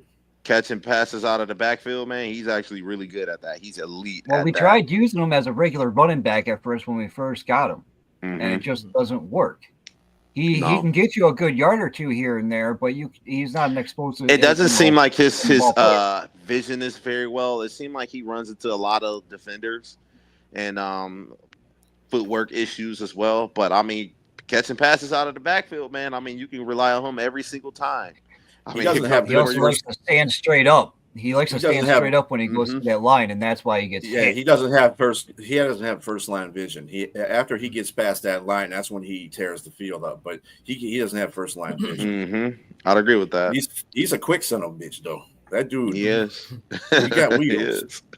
I don't know how he gets open the way he does, but he's like there. You don't ever notice him, and then all of a sudden, bam, there he is. Like, where you come from? Yeah, I'm pretty sure. Yeah. I'm pretty sure. Isn't he your all's returner too? That's debatable. They keep doing a rotation of players. He has been back there before. That's what I thought. But that's mainly he's just mainly to down the ball. He's not made to actually return it. Oh, okay. He's more of like the possession punt. Okay. I got a question for you, Jordan. Go for it. Oh, what's up, Jordan? For everyone, actually, go down the list one by one. Mike Vrabel, first year with the Patriots, got a little bit of history with them, right? Give me your level of confidence, 1 through 5. How confident are you that he's going to be the guy that ultimately turn this franchise around and get them back to winning? I would say, I mean, it's more to Vrabel. Obviously, you got to have a good coaching staff around you as well. But I mean, from what he did in Tennessee, I mean, he did pretty solid there with, mediocre quarterback play, I would say. I mean, he made Ryan Tannehill play above average level. I mean, and he had always good defenses. I mean, with Jeffrey Simmons down there. But, yes. I think that the defense is going to be pretty good because of, I mean, he's a defensive coach, first of all. Right. The one question mark I have really with Vrabel is he going to have like a, defensive coordinator mindset? Like, is he going to have that mindset of like not be aggressive, 4th and 1, punt the football? Like, because that's kind of the issue I've had with the Patriots too recently. Like they're the most like least aggressive team in the NFL. They always punt the ball in 4th and short. They'll punt it or take a field goal every time. It seems like the last 3-4 years they just always will be more aggressive. Question though, but you got Josh Childress as the offensive coordinator again, right? Yeah, Josh McDaniels. Yeah, but at the end of the day, Belichick was still making the calls whether if we were going for it on 4th down or not because he was the head coach. So he still gave the signal to the offense coordinator, hey, we're going for it on here. Yeah, the offense coordinator made the play call, but Belichick and even Mayo last year were the ones that were making the decisions of if we were going for it on 4th down. And when you have McDaniels there, I would figure that I would go to the BB formula where let McDaniels run the offense. It's kind of like the same. Yeah. Again, referring to the Lions, DC lets Ben Johnson run that offense just as much as he lets AG run the defense, and I think that's what Vrabel should do. He should run a defense if he's a defensive-minded coach, but just let McDaniels take over the offense. Well, this is what Vrabel's pretty much like. Terrell Williams is the DVC.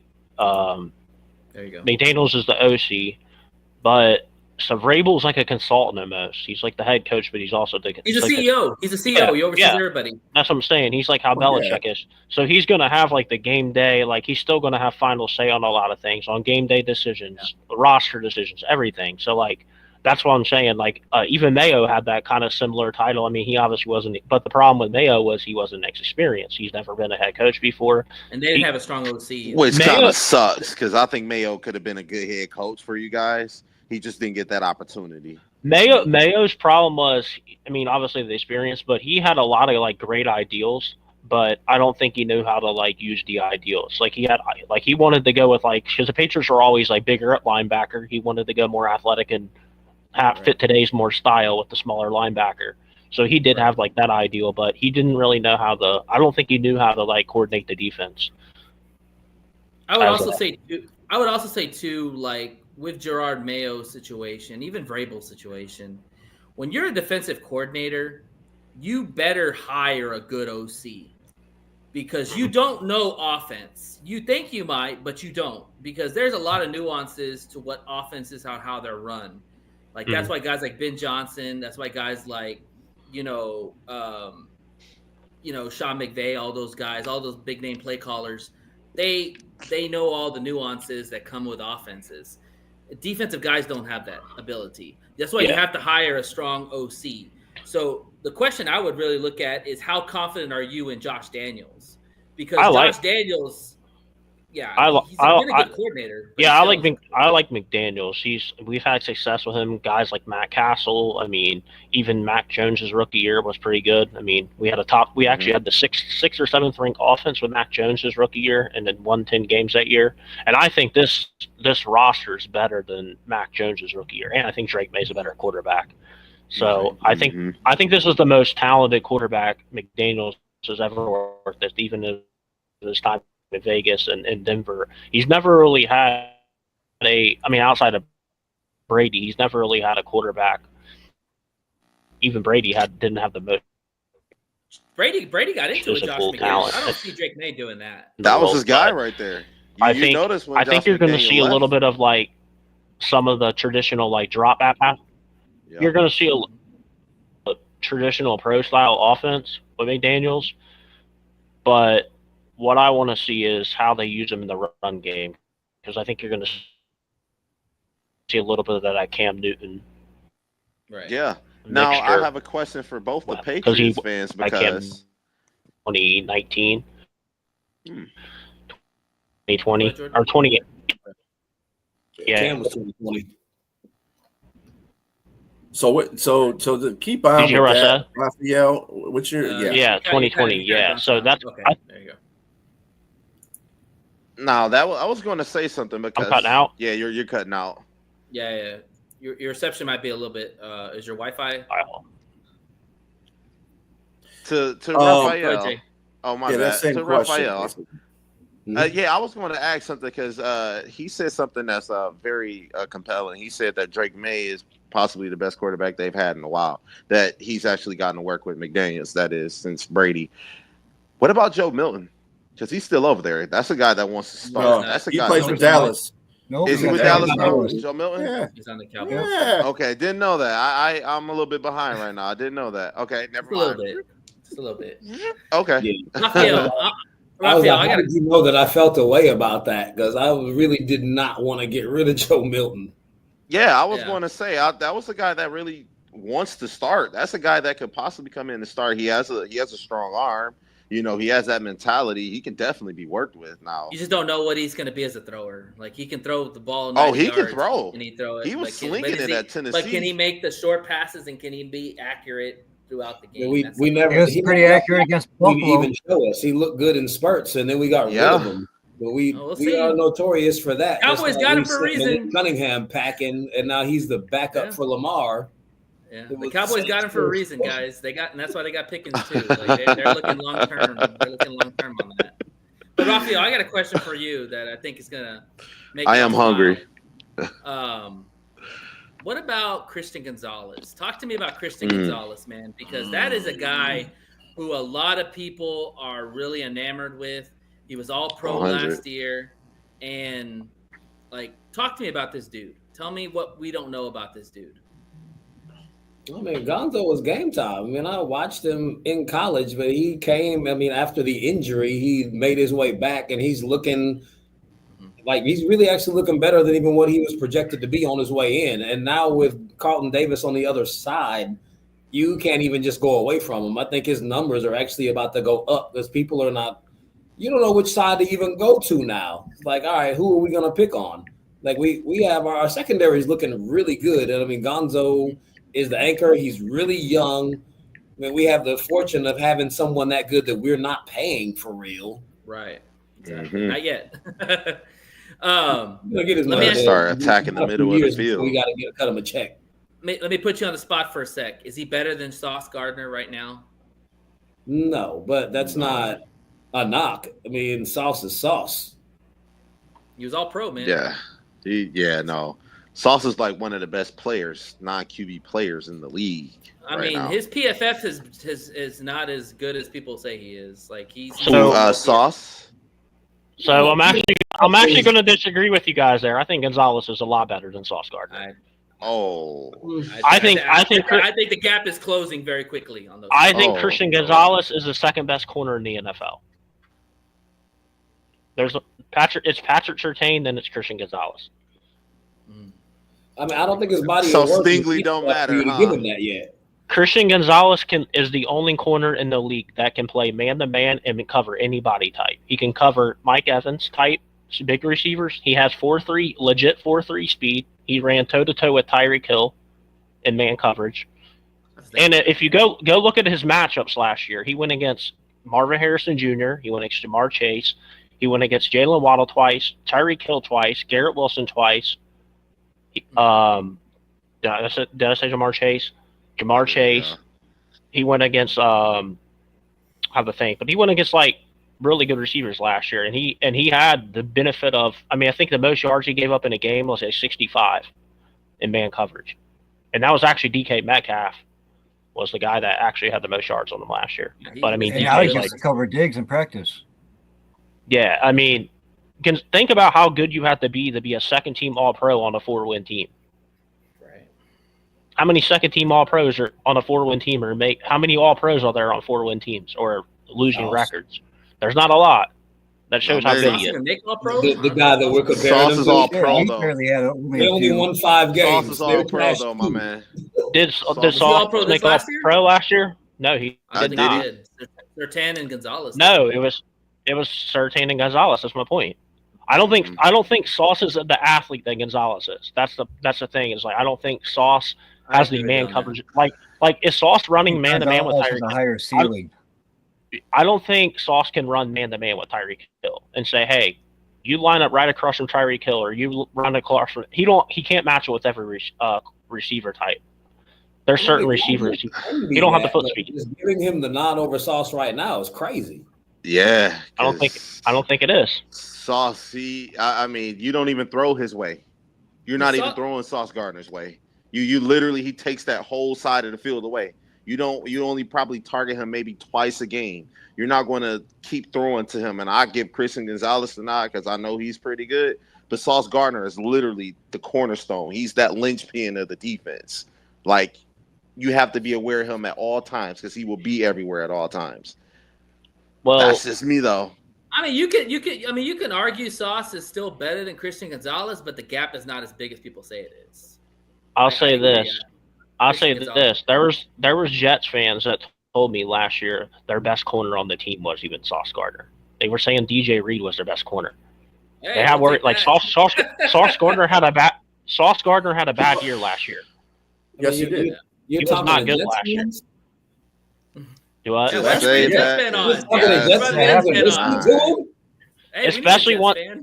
Especially once they lost Salah, he was actually really bad when they lost Salah in the middle of the season. Yeah. Well, that whole defense was. Yeah. After Salah got fired, the whole team just went to shit. Let's just be honest. And I want to see. Here's what I want to see too is how the Sauce benefit when he doesn't have a guy like DJ Reed on the other side. Because that's a knock. That was kind of the knock on Christian Gonzalez. He didn't have a lot of on-ball production last year because teams were just like not throwing at him because the Patriots' number twos were Jonathan Jones, who's no offense to him, 5'9", and he's a traditional slot corner. So he's not really an outside corner, and teams are just targeting him and Alex Austin, who is like he's more of a corner 3 or corner 4, and he was having to play outside, but they didn't really have that number outside too. Now you have Carlton Davis, who has been a number 1, a high-end number 1 or 2 in his career with Tampa Bay and Detroit last year. So I think that's going to also elevate Gonzalez's game because Gonzalez wasn't really allowed to be aggressive because he just had to play man. They couldn't play zone because of the other corners on the other side. I think now they're going to be more versatile.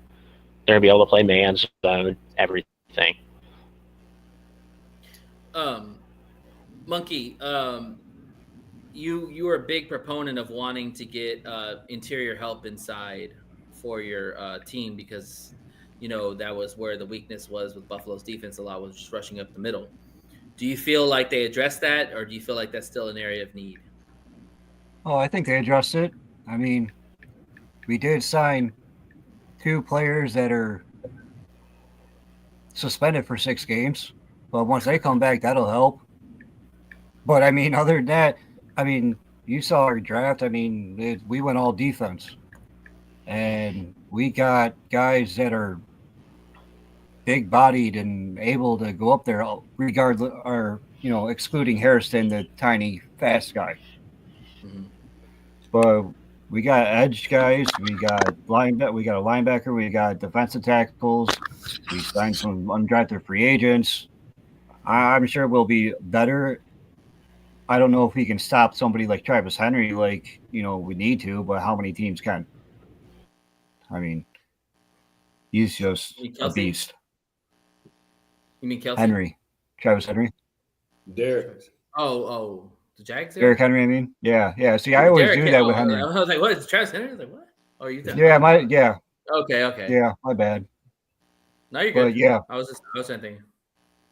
And that's another thing we got to do is, be able to cover Travis Kelsey if you want to actually that you bring that up. And I think our linebackers can do that as long as they stay healthy. I mean, as long as Taylor Swift have them under control, I think you guys will be okay. Taylor Swift's about to go to jail for being involved in them Diddy freak off parties. Oh my God. Allegedly, we have no proof of that. Allegedly, there's so much going on right now. No, it is allegedly. I don't think it's true. I just like to joke about it. I just want to put that out there before someone comes out my head. We got I'll talk it out my neck again. It was all sarcasm. It was all a joke. Don't come at me. Mm-hmm. So okay, I still think her music's garbage, but that's beside the point. My God. Okay, Monkey. If let's say the Buffalo Bills don't make the Super Bowl and they decide to replace Sean McDermott, do you think Joe Brady becomes a head coach? I mean, I don't see why not. I mean, it would be probably my preferred choice because who else would be picked? You know, I mean, coaches lose their job for a reason. But I mean, he's got the It's in the baby oil. It's in the baby oil. Allegedly. Wow. They didn't. They need to. No, they need to get this trial over and done with already. Dayball. But yeah. Anyway, Dayball. Yeah. No, I don't think so. I don't like what he did over there. I'd like it as a lot. Hey, if Brady became head coach, I'd like Dayball to come back as OC. I mean, really, he developed Josh Allen though, right? He had part in it, but the guy that actually, the person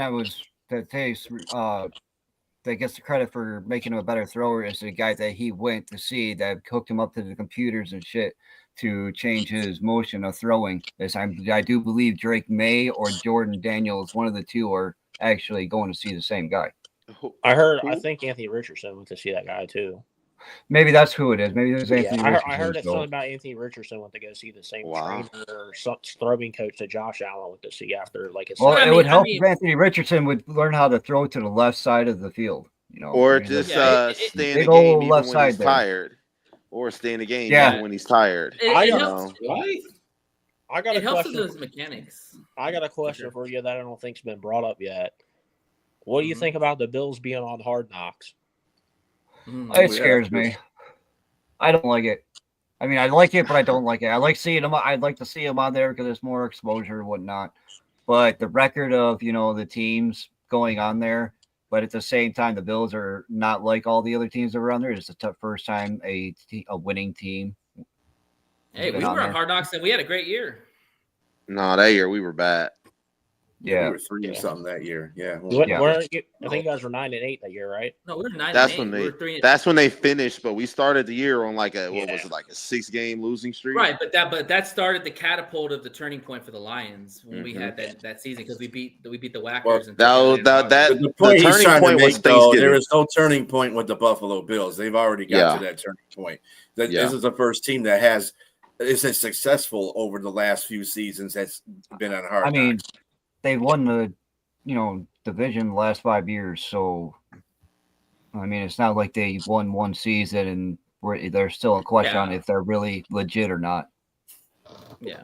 Well, I mean, that division is pretty much easy. I mean, for the most part.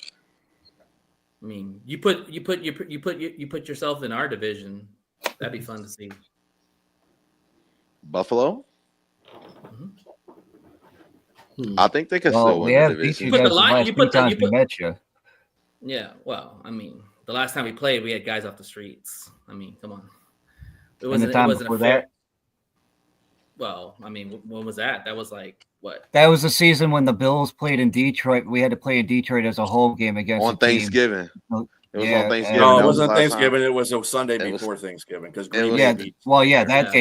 We played you guys. It was the Thanksgiving game. Oh yeah, that was It was the Thanksgiving game because Lions were this close. Yeah, I remember that. Lions were this close. Yeah, it was a good game. It was a good game. We've had the fight. Oh, what was that? What was that in 22? Yep. Yeah. Yeah. So 122. Yeah, that was the year also too that I think that didn't Tucker hit a 66-yard field goal that year too. Yeah, I think that was ridiculous. That was a crazy year. Yeah, that was just. Yeah, we're not. That was actually the first year. Yeah, we don't need to talk about Tucker. He's like he's in that Watson zone. Yeah. He's another one. Yeah, he's. But what I'm saying is the fight hasn't really been in y'all's division. Like it's been the Bills and everybody else. Like you put the Lions in that division, we probably are doing the same thing. Well, like the Patriots and the Dolphins did make it to the playoffs once, but the last time the Patriots made it to the playoffs was when the Bills had that perfect offensive game. And they haven't been the same since. And Jordan, are you ready to admit that Macadoodle is a wackadoodle? I mean, come on.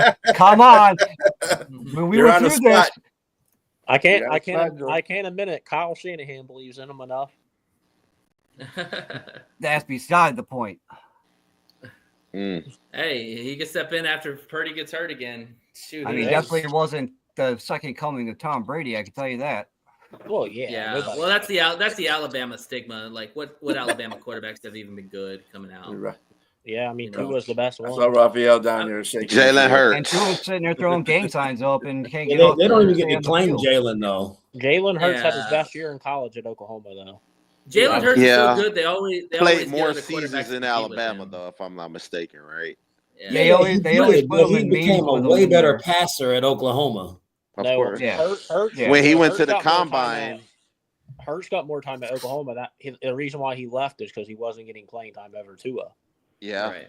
because Tua came in and won him the Natty, right? Yeah, and then Tua was their And Ben starter, and Schertz. that's the reason he left Right. is to go to Yeah. Oklahoma. And 'cause Tua- the thing with Alabama quarterbacks that a lot of people don't understand is that they're stacked rosters. Their defense is good. Their offensive line's good. Their running backs, their receivers, they're all first Oh, round you draft sad, picks. sad little man. I mean, So think about that Alabama team had Jameer Gibbs on it, I believe, Yeah. or maybe it didn't have Jameer Gibbs, but it No. definitely had Devontae Smith. It had Yeah. the receiver. Jalen Waddle. Jalen Waddle. Yeah, and they had Jerry Judy on it. Yep, Yeah. Judy, Mhm. Jameson. That's what I'm saying. They It's had like- Henry Ruggs. They had Jameson Williams. Henry Ruggs. Right. Yeah, Henry. And that's my Ruggs. point. It's like Oh, where's they the had had your value? number one receiver. Oh, and they had Josh Jacobs on that team. That's who they had. Right, and that's what I'm saying is like, where is the evaluation for an Alabama quarterback coming into the NFL when they're that good? Like, you really don't evaluate a quarterback by how good he is how he struggles, and how he gets better. And with Alabama quarterbacks, they don't struggle. You know, they have like better wide receiver cores in college than they do for any NFL team they play exactly, yeah. for. Exactly. Mhm. Yeah.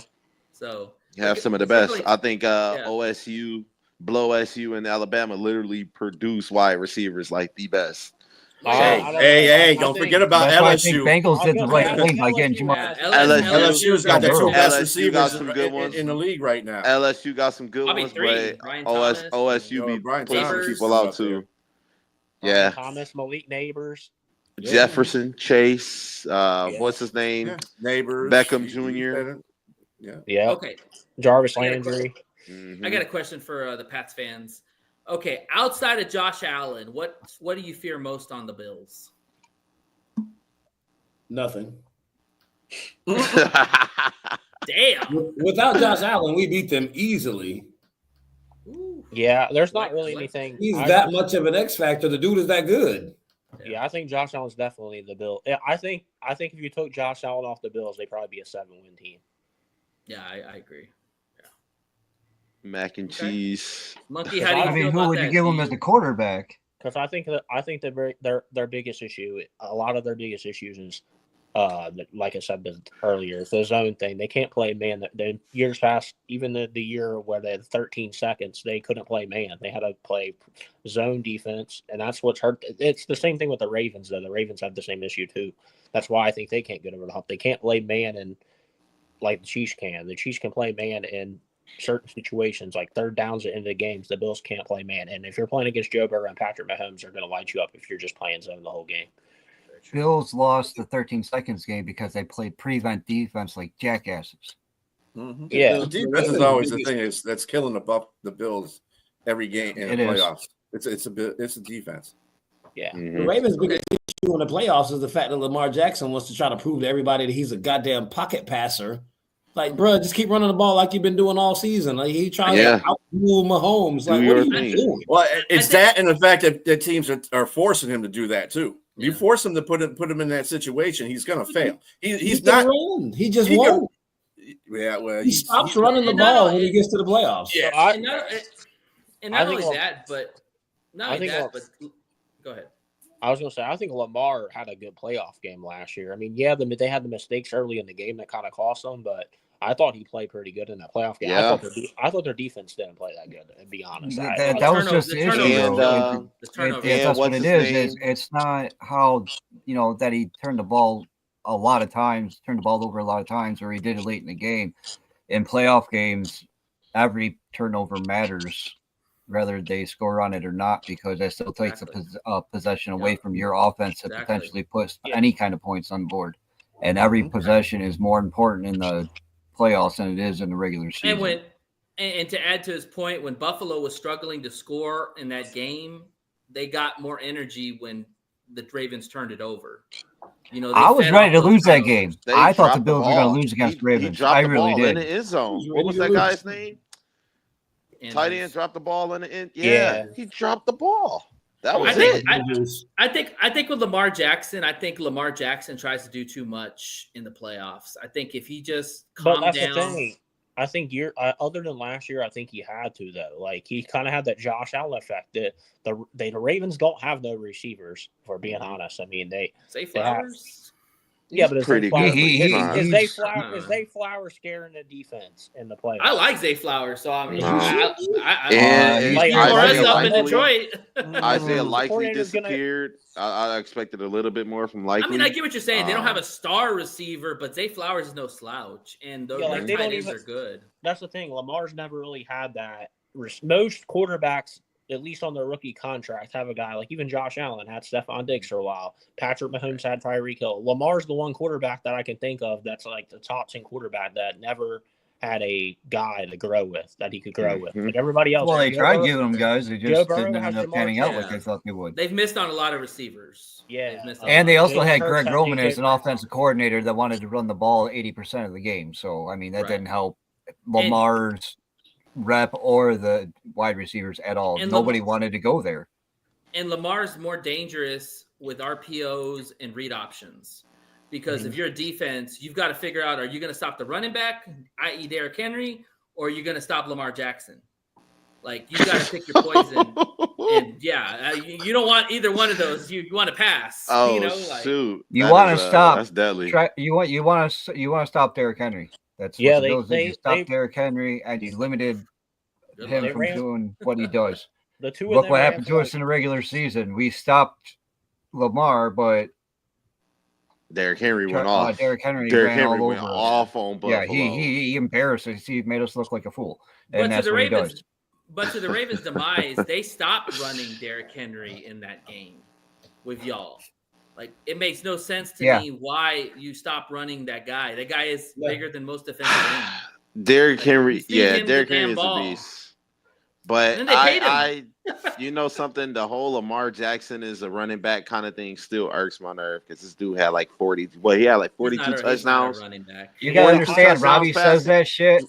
Robbie says that shit because he's a Steelers fan, and that's the only reason why he says that. He says that. Robbie, come on, Robbie. He says that they get underneath the Ravens' 4,100 yards passing. I'm pretty sure Lamar had the highest passer rating and the highest yards per attempt. He played really well in the offseason. 119.6. Yeah. I used to do the same thing. I used to sit there and call him a running back all the time. But as soon as he balled out and started passing the fucking ball like like a quarterback, I gave him the respect of what it was, and I stopped calling him a running back. When you win 2 MVPs, you ain't just a running back. No, I stopped calling him that way before he even won the second one. So 6 in the league in passing, tied for second in touchdowns, and you talking about running back, like, bro, stop. That's just Robbie. That's just Robbie being a hater. That's just Robbie. He fears Lamar Jackson every game. Well, Robbie, enjoy. Let's be fair in this point. Lamar Jackson, before he got Derrick Henry, was the one leading the rushing brigade every year. Yep.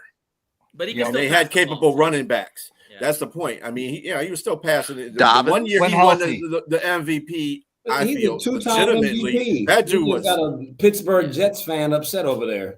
Hey, Robbie, enjoy Aaron Rodgers. Okay, enjoy Will Howard. He did just say he would take Mac Jones. So same question I asked the guys. What do you fear on the Patriots? Running back. What was the question? What do you fear on the Patriots? Me?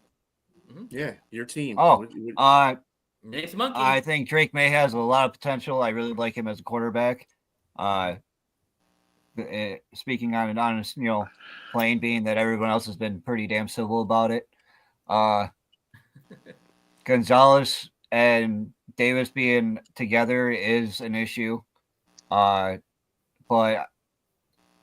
I still wouldn't throw towards Gonzalez either way, but Allen doesn't care. Allen just throws it wherever a guy is open. He thinks guy is open. He don't give a shit who is on him. So, for better or for worse, you know, it is what it is. Last year he was a lot better, so hopefully we have more of that than the other past few years. What's up, Sonia? But hi, Sonia. But I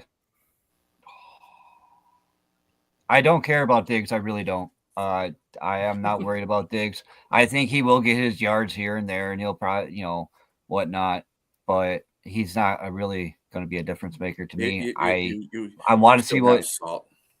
You still have Salt. I just don't give a shit. You mentioned him. That tells me you still got a little bit of salt. Right. You've been like, fuck, you I don't got a even little want to bit the of salt. guy. Well, Josh Allen is better without him, so I think we did okay. And we got draft picks in the process while Houston got an injured reserve wide receiver. So I'll take the win on that. And he's also on a new team. And he also dealt with a serious injury last year, and now he's got to prove himself. Not too worried about it. Matt Collins, you guys will enjoy him. He is a riot. I love that guy.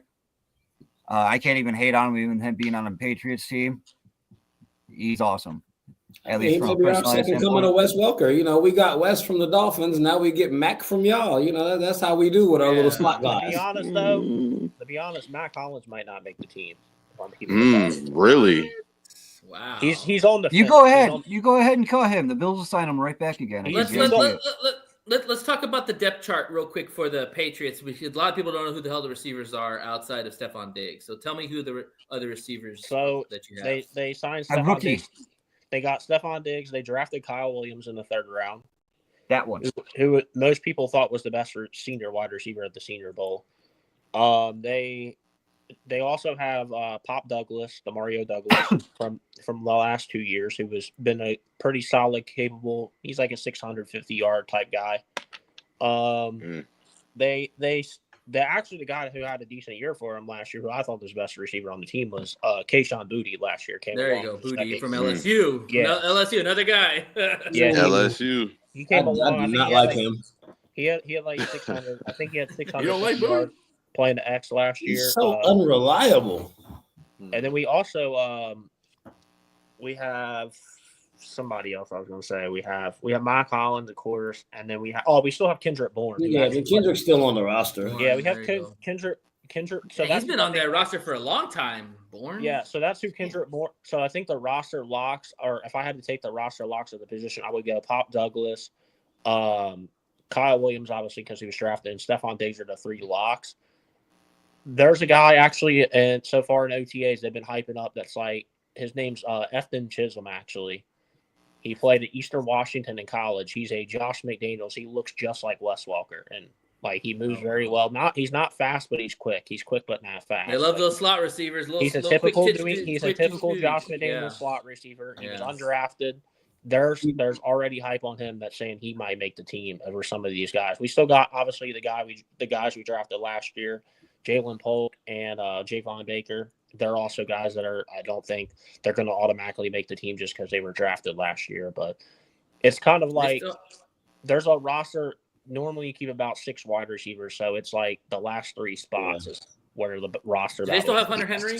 Yeah, he's still. Yeah, still have Hunter Henry and Austin Hooper. Hunter Henry in fantasy, man, that guy was good. We actually had the 4th most production at the tight end in the NFL last year. Surprise! You guys always. I was surprised at that. That was actually really good. Yeah, that's a Daniel staple right there. Yeah. Is Chisholm as well? Is Chisholm the guy that they're saying is supposed to be like the second coming of Christian McCaffrey? Wow. Oh, Chisholm. We got this running back. Ramondre's still the starter, right? Ramondre Stevenson? Yeah. I like Ramondre. Yeah. So we did get this running back that we drafted, or we got as a UDFA from UC Davis. They called him, his nickname in college was literally D2 Christian McCaffrey. That was his nickname, was D2 CMC. Because he was named, he was like the Heisman of D2, whatever. I don't know what that award they call is, but it's like he won the Heisman of D2. And he had like 1,700 yards, 21 touchdowns last year. I think I saw highlights of this guy. Yeah, he's got some. He has some good hands. Like he was making like wide receiver catches, and like college like one-handed and stuff. But you got to also take into consideration he was going against D2 guys. Yeah. So it's like him and Antonio Gibson. It's kind of they're probably the battle. Oh yeah, Gibson. Yeah, I like Gibson too. Yeah. Yeah, that's our battle for the third or fourth. If we're going to keep 4 running backs, that's kind of the battle for the third and fourth running back. Because obviously Stevenson's going to be our early bell cow. Henderson's going to be more of that third down, pass catching back, and then like a Jahmyr Gibbs type. And then I think, it's between the guy from UC Davis and Gibson for the third running back spot. Okay. And our backup quarterback is Joshua Dobbs, who's a veteran. Dobbs. Last question, and we don't have a backup quarterback. Yeah, pretty much. He got rid of Milton. The last question I want to ask is, each one of you, what do you feel? What teams are going to be in what positions at the end of the year? What's their not necessarily with the record? Who's going to be first? Who's going to be last? All right. Whoever wants to go first. So I'll start it off. I have the Bills winning the division at 12-5. I have the Patriots finishing second at 11-6. I have the Miami Dolphins in third at 8-9, and I have the New York Jets in last at 5-12. Okay. Yeah, I didn't go as far as to chart out records for the other teams. I have us at 11-6 in second. But, definitely got the Bills in first, Dolphins in third, and the Jets in last. I don't even think the Jets are going to win 5 games this year. Like they may be picking top 2 or 3. Like they're cooked. You can't win in this current NFL with only a defense. Hey, I will say though, for the Jets, they also we're playing the NFC South, which is like Carolina, who is iffy. Don't say that. we play New Orleans, who has Tyler Shuck and Spencer Rattler at quarterback. They might be the worst team in football. We're playing Cleveland this year, who doesn't have a quarterback. We're playing Pittsburgh, who doesn't have a quarterback. Like, those are games the Jets can pull out. The Giants. So I think 5 wins is reasonable. The Jets know how to jet. I'm not saying they're good. I said 5 wins, but like, well, again, you're making the assumption of the old Jets. I mean, that's what you got to go by. But like I said, the culture gets changed. The Jets have changed coaches several times, and they've still been the Jets every single time. Yeah, I mean, they were looking better with Saleh before. I don't believe in Miami. I just don't believe in Miami. So I just got the Jets about that. But go ahead. Miami ain't that good, but they better than the Jets. I mean, the last time the Jets were worth anything, they had Rex Ryan. Yeah, Miami's definitely better than the Jets. I just trust as long as they're healthy. That's the only question mark for the Dolphins is health. If they're healthy, they're a playoff contending team. They're contending for the playoffs. The problem is they just got to stay healthy. Can Tyreek Hill stay healthy? Tua? Yeah, Tua's due. Statistically, he's due for another. Due for what, another concussion? Yeah. So that's why. Oh, is that on that man? Oh my! I wanted to point that out. No, listen. If that man is not going to take the advice and sit there and retire from football and put his ass out there like that and do stupid shit like go headfirst into DeMar Hamlin to cause his last concussion, then I'm not going to feel sorry for him. Did he have a concussion this last year? All the shit. Did he have a concussion this last year? No, the year before. Well, that's what I'm saying. He didn't have a concussion last year, so maybe he moved past it. Hey, that's why I was trying to clarify. I was like, you say he's due for a great year or a concussion. That's a real question with Tua. I bet you the betting odds would be on the concussion, though. So I'm going to go with the Bills, the Patriots, the Jets, the Dolphins. I just think the Dolphins are, like Brian said, they're imploding, man. If we were talking about the same Dolphins from the past few years, I would go with the Dolphins. But Dolphins are they're a shitstorm, man. I'm sorry. They are. It's not telling you. Yeah. You know, they may be picking in the top 5 this year. They're swimming in circles. Quarterback. I don't believe in chasing their own tail. Hey, just watch. All right. And Raphael, what do you have? Your teams and everybody else finishing? I think he just went though. Oh, did you win? He has the same. He Yeah, I literally can had the see. same thing I had. Okay. All right. Well, fellas, want to thank y'all for coming on the show. Yes, it sir. was a good, strong debate. Enjoyed the respect and the communication with all y'all. Y'all did very good on that end.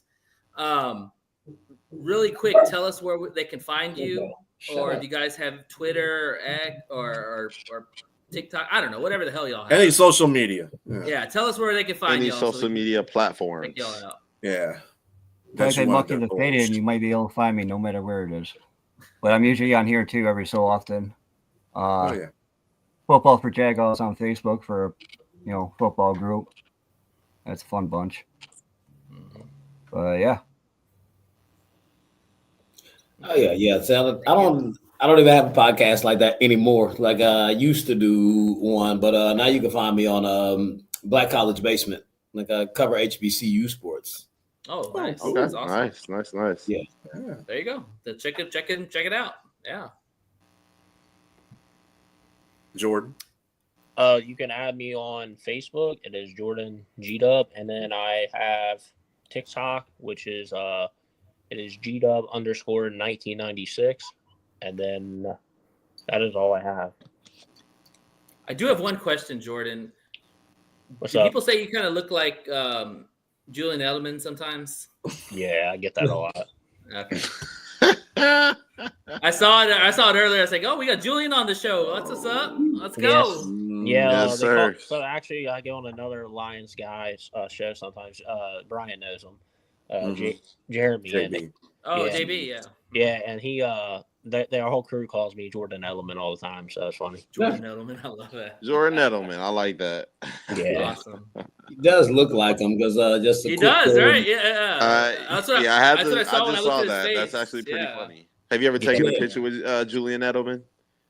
Do what? Have you ever met him? Have you ever met him in person? Taking a picture with him or anything? The only players I've ever met actually is Adam Vinatieri. Robbie. I've only met Adam. Somebody thought you looked like Randy Quaid, just FYI. I don't even know who that is. Oh my god! Wow! Oh my god! It's a little too old for you. I think you're not. The only Patriots players I've ever met is Adam Vinatieri and Stephon Gilmore. Gotcha. Oh yeah, see, I got definitely fun facts with that. It's like I'm the media director for the ATL Patriots fan club. So when we beat the Chiefs in the AFC Championship in 2018, the next day, my phone went crazy. I'm like, man, what the hell is going on? I'm getting calls from ESPN, the NFLPA, from CBS, NBC, ABC. It was like, bro, what the hell is going on? They're like, the Super Bowl is going to be there, and y'all fan club is huge. Like, we want to coordinate with you. Shout out, man. Shout out. I did interviews for every network. I hosted a pre-Super Bowl show with Gerard Mayo and Troy Brown. Then I went to the Super Bowl, the whatever it was, the media night, because that was at State Farm. But I went up there. I actually got to interview Edelman and Gronk. I met Brady, talked to James White, met Chris Hogan, Duran. That's more of a fun fact. That's like freaking awesome. Right. Oh yeah. Again, I wasn't even supposed to be all the way in there. I just when I was walking in, I ran into Dion and just dapped him up. Was like, Prime. He dapped me up. I pulled a little spin move situation, and I was in there. There you go. Nice. That's what's up. There you go. Well, I don't think any of us are going to top that, buddy. Yeah, Make us all feel like losers, damn it. Thank you. I mean, I met a few Bills players at a bar. I mean, and I poured Eric Moulds' basement. I mean, I met Toey Saragusa at a bar. Like, hey, if you know any of these people and you want to bring them on the show, hey, we'll work something out. Yes, sir. Yeah, like Ben Coates has come to the bar, Tyrone Poole, Jonathan Jones. Maybe those guys. Screw it, man. That'd be awesome. So, yeah. We'll definitely keep in touch for sure. But thank y'all very much for coming on the show. Yes. Appreciate you all. Good luck to y'all in the East. Yes, sir. Or the least, whichever one. The Beast. The Beast. Is it the Beast? The only beast in the East.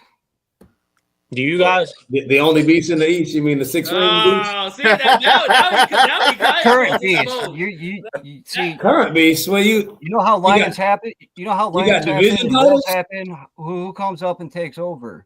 Do y'all have died. division title banners in your stadium? Y'all died. See, I love how y'all are firing shots when we're already saying goodbye. Like, when the hell was that during the show? Like, y'all are too nice. Right in the beginning. Right at the beginning, and then you wanted You were to get supposed to to be the- wearing you wanted that to hat get down to earlier. the nitty-gritty. Come on, man. Do you have division titles in your I wanted stadium like the shots fired Colts? the whole time. I wanted shots fired the whole time.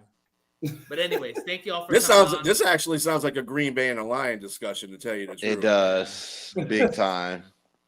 But thank you all again for coming on the show. Thank you, Wish y'all everybody. Best of luck this year, and Yes, y'all sir. welcome to come back anytime. And we'll definitely have you on again next year. We're doing the same thing, so we will let you guys know. So maybe we can get some Dolphins, some Jet fans on here. Yeah, They're If they don't extinct. go They hide. don't exist. so are you guys doing every division like every week? Yep. yeah. Okay. Next week will be the Next- AFC West. See West. Yeah. Okay. So where can we find you on that? Like, you guys got like a YouTube or? Yeah, Oh, we're yeah. on one ass cheek, 3 toes, YouTube. We are just about every Sunday at 4:00. Yeah. Until the in the season Facebook starts. group. Then we're gonna be doing it on Tuesdays at 8 when the regular season starts. Yes, 'Cause I think you yes. guys did AFC North last week, right? Well, Yeah. we tried until a couple Robbie. people flaked out on us. Yeah, the Robbie's the the Norths only in both conference, are. But anyway, North didn't show Cowards. up. I mean, Yeah. good That's luck for trying no to find a show. Browns fan. Yeah. I mean, I'm surprised you didn't come on, Jordan. You were rooting for the Bengals at one point. Oh, damn. See, Listen, here are all wait the till the shots end of the fired show. now. Right. Right. Come on, Anyway. y'all go. Anyways, thank y'all. Go. Have a good one. Yes. Only- Y'all have a good one. Peace. All Only right. when they were beating the Bills in the snow, but okay. See. Still had the perfect offensive game in the playoffs, buddy. Which team what game mattered more? Did you win the Super Bowl? Have you won the Super Bowl recently? When it actually, matters for any time and point of any of this discussion. See, now they're going. Now it sounds like a Lions. Yeah, definitely. Nah, sounds All right, like nah, we'll let you guys Yeah, get right. off of here. Y'all too nice. Y'all too nice. Peace, man. All right. All right. Thanks a lot, guys. Those dudes were Yes, too yes. nice, man. Like, I love how the shots were fired right at the They end. wanted to be Like, come on, respectful man. towards each other, and then they wanted to throw the shots. I'm Yeah, tired we of know this you shit. showed up. Yes, Robbie. All right. Well, this is a perfect segue into our new segment. You mad, bro? Like, seriously. All right. I'm gonna take it today, y'all. But we'll be alternating every week with just something that really just pisses you off, that you just want to get off your shoulders. So this is the perfect segue to what we just witnessed. The too niceness of sports. So unless you live under a rock, you guys saw what happened with Angel Reese and Caitlin Clark, dust up, whatever you want to call it. So all I want to say is that, listen, it was a hard foul. Was it flagrant? Yeah, maybe. If you look at the letter of the law, it's not a basketball play. So yes, it could be flagrant. However, people want to bring race into the situation because it's black versus white. Listen, here's the thing, that if you do your research, these two have been going at it for almost 2 to 3 years, and it goes back to college.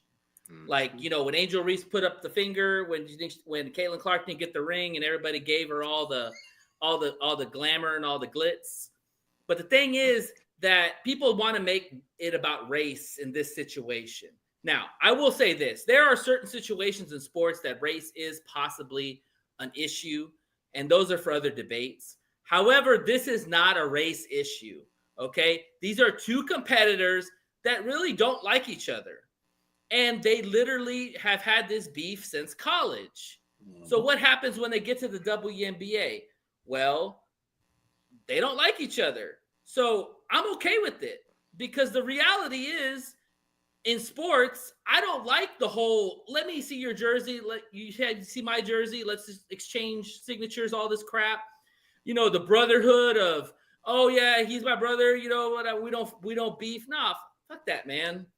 Like, let's get back to the 90s and the 80s where you didn't see Jordan chilling with Isaiah Thomas. You didn't see Jordan joining Magic Johnson in LA. No, they hated each other. They wanted to play against each other. Like, I love the competitive, the banter, the rough, situations. Like, I want that more in sports. I don't know how y'all feel about this, and I'm going to ask y'all, but I'm tired of this holding hands, like, let's be brothers, all this stuff, whatever. I'm not going to get in your face, or we're not going to dust it up or whatever. Like, I just think sports is becoming too nice. And, like, I kind of felt like in this debate, like, these guys were all respectful of each other. Man, I wanted more smoke. I wanted more fire. I wanted some trash talking, because the thing is, like, the thing is, like, with trash talking is good as long as you're not disrespectful to the person, or you don't call out the person in a bad way. You keep it to the subject, football. You keep it to whatever sport you want to talk about. You want to trash talk and say that team sucks? Fine. Say they suck. Who cares? Your quarterback sucks? Fine. Say they suck. I don't care. But when you start bringing in people's lives, you start bringing in people's moms or girlfriends, or making it personal about their gender, sexuality, whatever stuff, that's out of bounds, man. Like, let's keep it real and let's have fun. But all I'm saying is I want more trash talking in sports. And I love what I saw with Caitlin and Angel Reese. And I hope it continues to happen, because you know what? It sells. That game had one of the highest ratings in WNBA history ever. And it's because of those two. So that's all I want to say on that. What are y'all's thoughts? Really quick. I know we don't have much time, but I want to say this.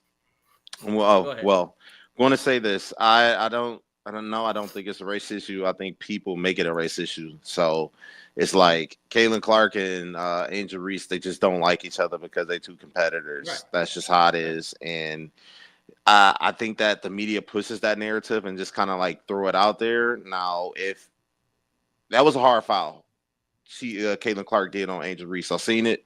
But at the end of the day, she didn't do it because she was black, and Angel Reese ain't reacting because she's white. So everybody get it out of their heads, because that's not it. But I mean, I don't care about the whole brotherhood, sisterhood thing. If these people are friends, then they can be friends and still be fierce competitors. Look at how Kobe was. Kobe was the same way in the league. He didn't go around beefing with everybody. He was friends with a lot of them outside of the game. But when they were on the court, they were an opponent, and he was trying to take their head off. That's how it was. So, and I agree with you too. Yeah. So, I just look at it this way. Keep it basketball. If that's the game, that's the name of the game. You get emotions get high. People start to get a little bit angry and angst, and they just start fouling and stuff like that happens, So as long as nobody got hurt, they didn't get into a big foul. No harm, no foul, if you ask me. Let me ask you this question, and then I'll get your point. Do you think that sports is too nice nowadays? Do you think that it's not you say competitive, but it's competitive to a point.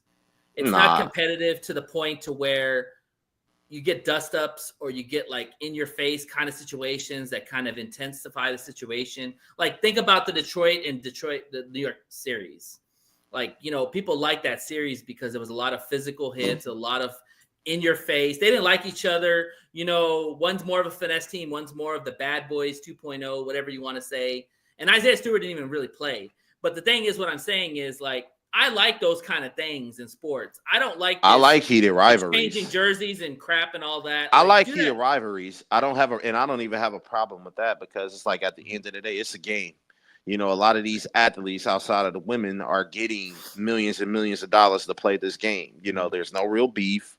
There's no real any of that stuff. You can be fierce competitors and heated and everything, but I mean, keep it strictly sports. Right. And that's what I'm saying. I'm saying don't go bring anything outside of your sport and the talking of the sport, like trash talking. Trash talking is trash talking. Trash talking is a part of the game. But it is what it is. You're not going personal. That's what I'm trying to say. Right. It's a part of the game. It is what it is. I'm not mad at it. I like how things are, between Caitlin Clark and Angel Reese, because they will both tell you, I have nothing against that person. This is all a game. You know, so when they I out think those there and two they do jawing have at to each be other, Well, I would really hate to bother you with this for both of when you. they But Caitlin Clark went on social media and said that Reese in that play, after that play was over, said the only reason when she was yelling at her and said the only reason why she's on this court is because she's white. That's what Caitlin Clark put out there. I didn't have that inkling either until she put that social media thing on there. she I'm said not this saying was on she's right. X, I'm not formerly saying known she's as Twitter. wrong. But at the same time, she mentioned race in that whole situation. Mm-hmm. So she is the one that initiated this whole situation as far as the race is concerned. So I didn't see that. There wasn't nothing up to that to the social post. It was on Twitter or Instagram. I don't know what damn social media. But looking at the bigger picture, be like, do you feel that what I'm saying, like where how sports has become more of it's not a I want to beat you type of mentality. It's more of let's kind of, you know, I don't even know how to say it. Like, well, yeah, in this century, it's a form. The older that the more this century ages, the more that we see the players that are entitled. And when you have a bunch of players that come from that kind of entitlement, they're gonna be out there for theirs. They're not gonna be out there for the team necessarily. And that's why you don't see a lot of team stuff going on. You don't have those rivalries like you used to have in the 90s and the 80s and the 70s and the 60s even in college football. I mean, the NIL has screwed that all up because, you know, everybody can go to another team. Doesn't make a difference. If they're going to pay me, I don't care if you're Birmingham, Alabama South. I'm going to go play because you're paying me. And it doesn't make a difference what rivalry it is, but you're paying me. So it doesn't make a difference. So that's one of the effects of the reason why sports now is kind of not, I wouldn't say soft. It's just not inherently coherent, should I say. It's not you don't have you don't have Michael Jordan going through the lane and robbing hang lying his ass when he comes down the lane like the Pistons and the Bulls had at the time. Yeah. Or even with the Celtics and the Lakers when they had those heated exchanges. New York Knicks and the Philadelphia 76ers I used to have heat. Those are 90s and 80s kind of things that you get to see. In this century, there's not a lot of that. Who could be upset and when you're getting paid millions of dollars? I mean, we know Caitlin Clark is a millionaire not due to her WNBA contract, but endorsements. She's popular. Mm-hmm. She has endorsements. She has all of that stuff. And I mean, and let's be real too, Jay. That's what She's it is. Probably the best thing since the WNBA's had in a really long time. No, that's definitely not true because A'ja Wilson has been MVP and she's been winning. Yeah. Well, A'ja Wilson is definitely the best thing to happen. I'm gonna push back on. Hold on, really quick. A'ja Wilson has definitely been the star of the league, and she has been doing this for a while. But Caitlin Clark brings something different to the game. She brings that Steph Curry like element to the game. Exactly. Right? Like she's got that it factor that A'ja doesn't have. You know, and she got the it factor A'ja don't have. What is that? Actually, what it is. Steph Curry effect, you just said. What actually it is, it has nothing to do with the ability of Caitlin Clark. It has nothing to do with the ability of Angel Reese. It's got the ability that it's like Larry Bird and Magic Johnson coming into the league at the same time. Exactly. That's what it is. It has nothing to do with the ability of the best player in the NBA or WNBA. It's got to do with those two particular people. When they feed off each other. There is a reason, as you said, that game got the highest rating in WNBA history because of those two. Bingo. And they played like and when just like when Kay Cunningham got drafted by the Detroit Pistons and Jalen Green went to the Houston Rockets. They wanted to push that narrative of having those two be rivals and everything, but Kay Cunningham has clearly been the better player, and it's no dispute about it, right? And it's like it's a rivalry. It's a thing that they're trying to create within the media. It's tension. That's what it is. So, you know, that's why Caitlin Clark, I mean, she definitely seems to be the better offensive player, the better scorer, you know, and a lot of people look at that. It's just her game is more exciting. No offense to A'ja. I think A'ja's a player. Her game definitely more exciting because A'ja will score and she will score however much points she wants on you. And that's the reason why she's been the MVP for how many MVPs does she have now? Yeah, but I can't go back and tell you offhand, but you know. Go ahead. We're arguing two things because here's the thing. Like if you compare like Asia and Caitlyn to Steph and LeBron, the ratings are higher usually with Steph because his game is so transcendent and it's the new age game that what he does is just amazing. Like Caitlyn has that ability to be that type of player because she can do that. She did that in college. But Asia is a damn good player. You know, it's the buzz. It's the buzz because again, you know, I disagree with all of that because first of all, Angel Reese made Caitlyn and Caitlyn made Angel Reese. Ever since the college basketball days when they were playing college, that whole they made each thing other. they did in the fashion, they did that back at them and all that. That's where it started right there. Yeah, exactly. Because it doesn't make a difference. Reese is not the greatest player in the league. She's not. She's not a very good player at all. Right. Caitlyn Clark is a good player. They're both good in their respective parts. Right. I don't think it's two different games. It's two different games. It's a narrative to get them feuding. Like it's for ratings. That's what it's for. The matter is one made the other made the other. That's all there is to it. I agree. And that's the reason why they're popular more than Asia is because Asia didn't come in with that flair. She didn't come in with a competition against her. By herself is just more popular than either one of them. Because of Angel Reese. And Angel Reese is popular because of Caitlyn Clark. No. Caitlyn Clark by herself is just more popular than both of them because her popularity came back from Iowa. I will rebut that and say go to any social media post, whether it's Instagram, Twitter, Facebook, and you look when you see not Angel Reese, but Caitlyn Clark highlights. The first thing you see is comments about Angel Reese and how much better she is than Angel Reese and how much of a shooter she is. And this, that, and the third. Or the opposite. Or the opposite. Exactly. The opposite is the same thing. You can't have one without the other. Like when you mention somebody like Magic Johnson, who do you think of? You think of Larry Bird. You think of his bitter rival when they faced each other and everything. And that's why they, have become and form such a close bond with each other as well, because that's just how it is. They're rivals. Yeah, I think that when Caitlyn Clark stepped into this league, they want her to be the face of the WNBA. Like she is the new age of the player that they want to build their league around. Like everything has changed since she's come into the league. Like revenues up, again, you're taking it like the WNBA has already had a star in the league. They really don't have they've never had a star in the league. She is the star. She is because of Reese. That's what I'm saying. You got to have something start off with somewhere. She's the star before Reese. No. Reese, not for the WNBA, no. I will definitely agree with you on that, B. Okay. That's something I'll definitely agree with you on. One made the other, because if that was the case, then we'd have superstars before that. It's just like the NBA. Mm-hmm. Before there was Magic Johnson and Larry Bird, there was players before that. But the only reason recognized them is because they had like Wilt Chamberlain scoring titles. Mm-hmm. If you want to argue the WNBA, fine, I can agree with you on that. But in college, she broke every record that was in the Iowa book.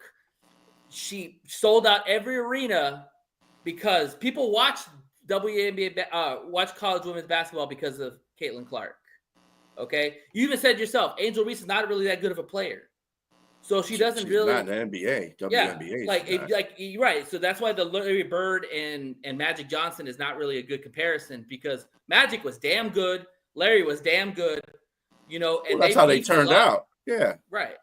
And they were both good in college too. Yeah. But they also met in college too, Michigan State and Indiana. You remember that? When they had a championship with them too? That's the whole point I'm trying to say. They made each other. They were already good players in college. Reese is a good. I'm not saying Reese is garbage at all. I'm just saying she's not better than Caitlyn by a measure. She's just good at attacking. She's got moxie. She played for LSU, which is a highly touted college school in the WNBA, and she knows Iowa. who the favorite of the WNBA is, and she's not gonna let that happen.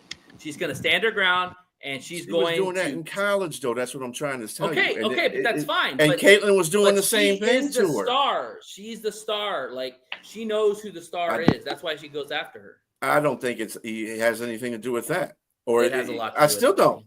No. We'll agree to disagree. But anyway, because Angel Reese, like I said, both of them made each other. Because you got somebody like Asia, who Jay just mentioned, who's the best player in the league. Why aren't they noticed? She's literally hands down better. the best she's player. Literally better. Literally better than best Kate. player. I agree. But even LeBron James. But even when you use your WNBA analogy, LeBron James is still. What is he called? He's called the greatest all the time. No, he's called the king, right? Yeah. I don't say that. I don't say that. I saw the king, the chosen one. But Stephen Curry is there too, and Stephen Curry is great just because he can make a 3-point shot. Don't make a difference what part of the damn gym it is. He makes it, and he's just an extraordinary. But do you think his level of famousness is over LeBron James? Yes. No. Yes. Nah. I think they're on LeBron. Hey, listen, LeBron James is a billionaire. There's a reason why he gets more endorsements when you look at things. He gets movie roles. He gets endorsements. When LeBron James retired, you can guarantee that he is going to have his hand in. Well, that's what we're saying. When he retires, he's going to have a role in basketball outside. He can literally go to any team he wants to and coach the team if he want to, be in front office, however you want to look at it, because LeBron James people consider him to be the greatest player of all time. I think it's Kobe. I like Kobe. That's my guy. But it's the notoriety. It's the notoriety he has. It's the popularity he has. He's noticed as the king. That's just how it is.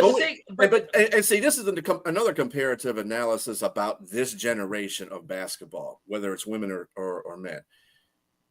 What do we look forward in basketball? I mean, besides our teams making the playoffs and getting through the playoffs, is there really a team, two teams out there that really don't like each other anymore in basketball and in the NBA? Period.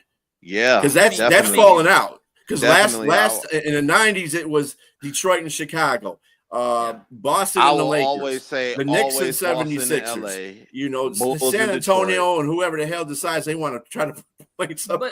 But it's because they don't play physical games anymore. It's all finesse. Exactly.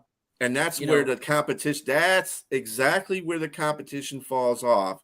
That's why you don't. That's why when you see these Caitlin Reese games, that they're everybody's rushing to the TV or social media to watch it because they want to see they're bringing competitiveness they want to see boom into the league. You said something. Nate, you said something very important, right? You said that when they matched each other, that was the highest rated game ever, right? So why isn't Caitlin Clark herself doing those numbers? She is. If you look at the facts, Look. What was the highest game prior to them meeting each other? What was the highest game? Right, because it's only the second game of the year. My point exactly. But if you look at the facts, since Caitlin Clark has come into the WNBA, revenue's up, audience is up, ratings are up. Yes, it's because of that factor. They want to see what she does against her college rival.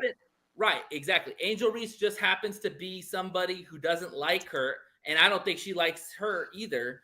So, they want to see them knuckle it up. But what I'm saying is that she has really changed the WNBA. Like, you got to look at behind. What does she do? What does she do that other players aren't able to do? Well, look at her game, man. How many girls? Why wasn't she considered MVP? She was third in MVP last year. But why didn't she get the MVP? Well, probably because Asia's been playing really well and she's been in the league. And she's better. I don't know who won. Okay, it was Asia Wilson. That's fine. Okay. But you get what I'm saying, though? Nate? I do get what you're saying, but you guys are misconstruing what I'm saying. Well, I'm not arguing that Asia is better than Caitlin Clark. I'm saying that if you had a chance to watch Asia Wilson or you had a chance to watch Caitlin Clark, what are you going to watch?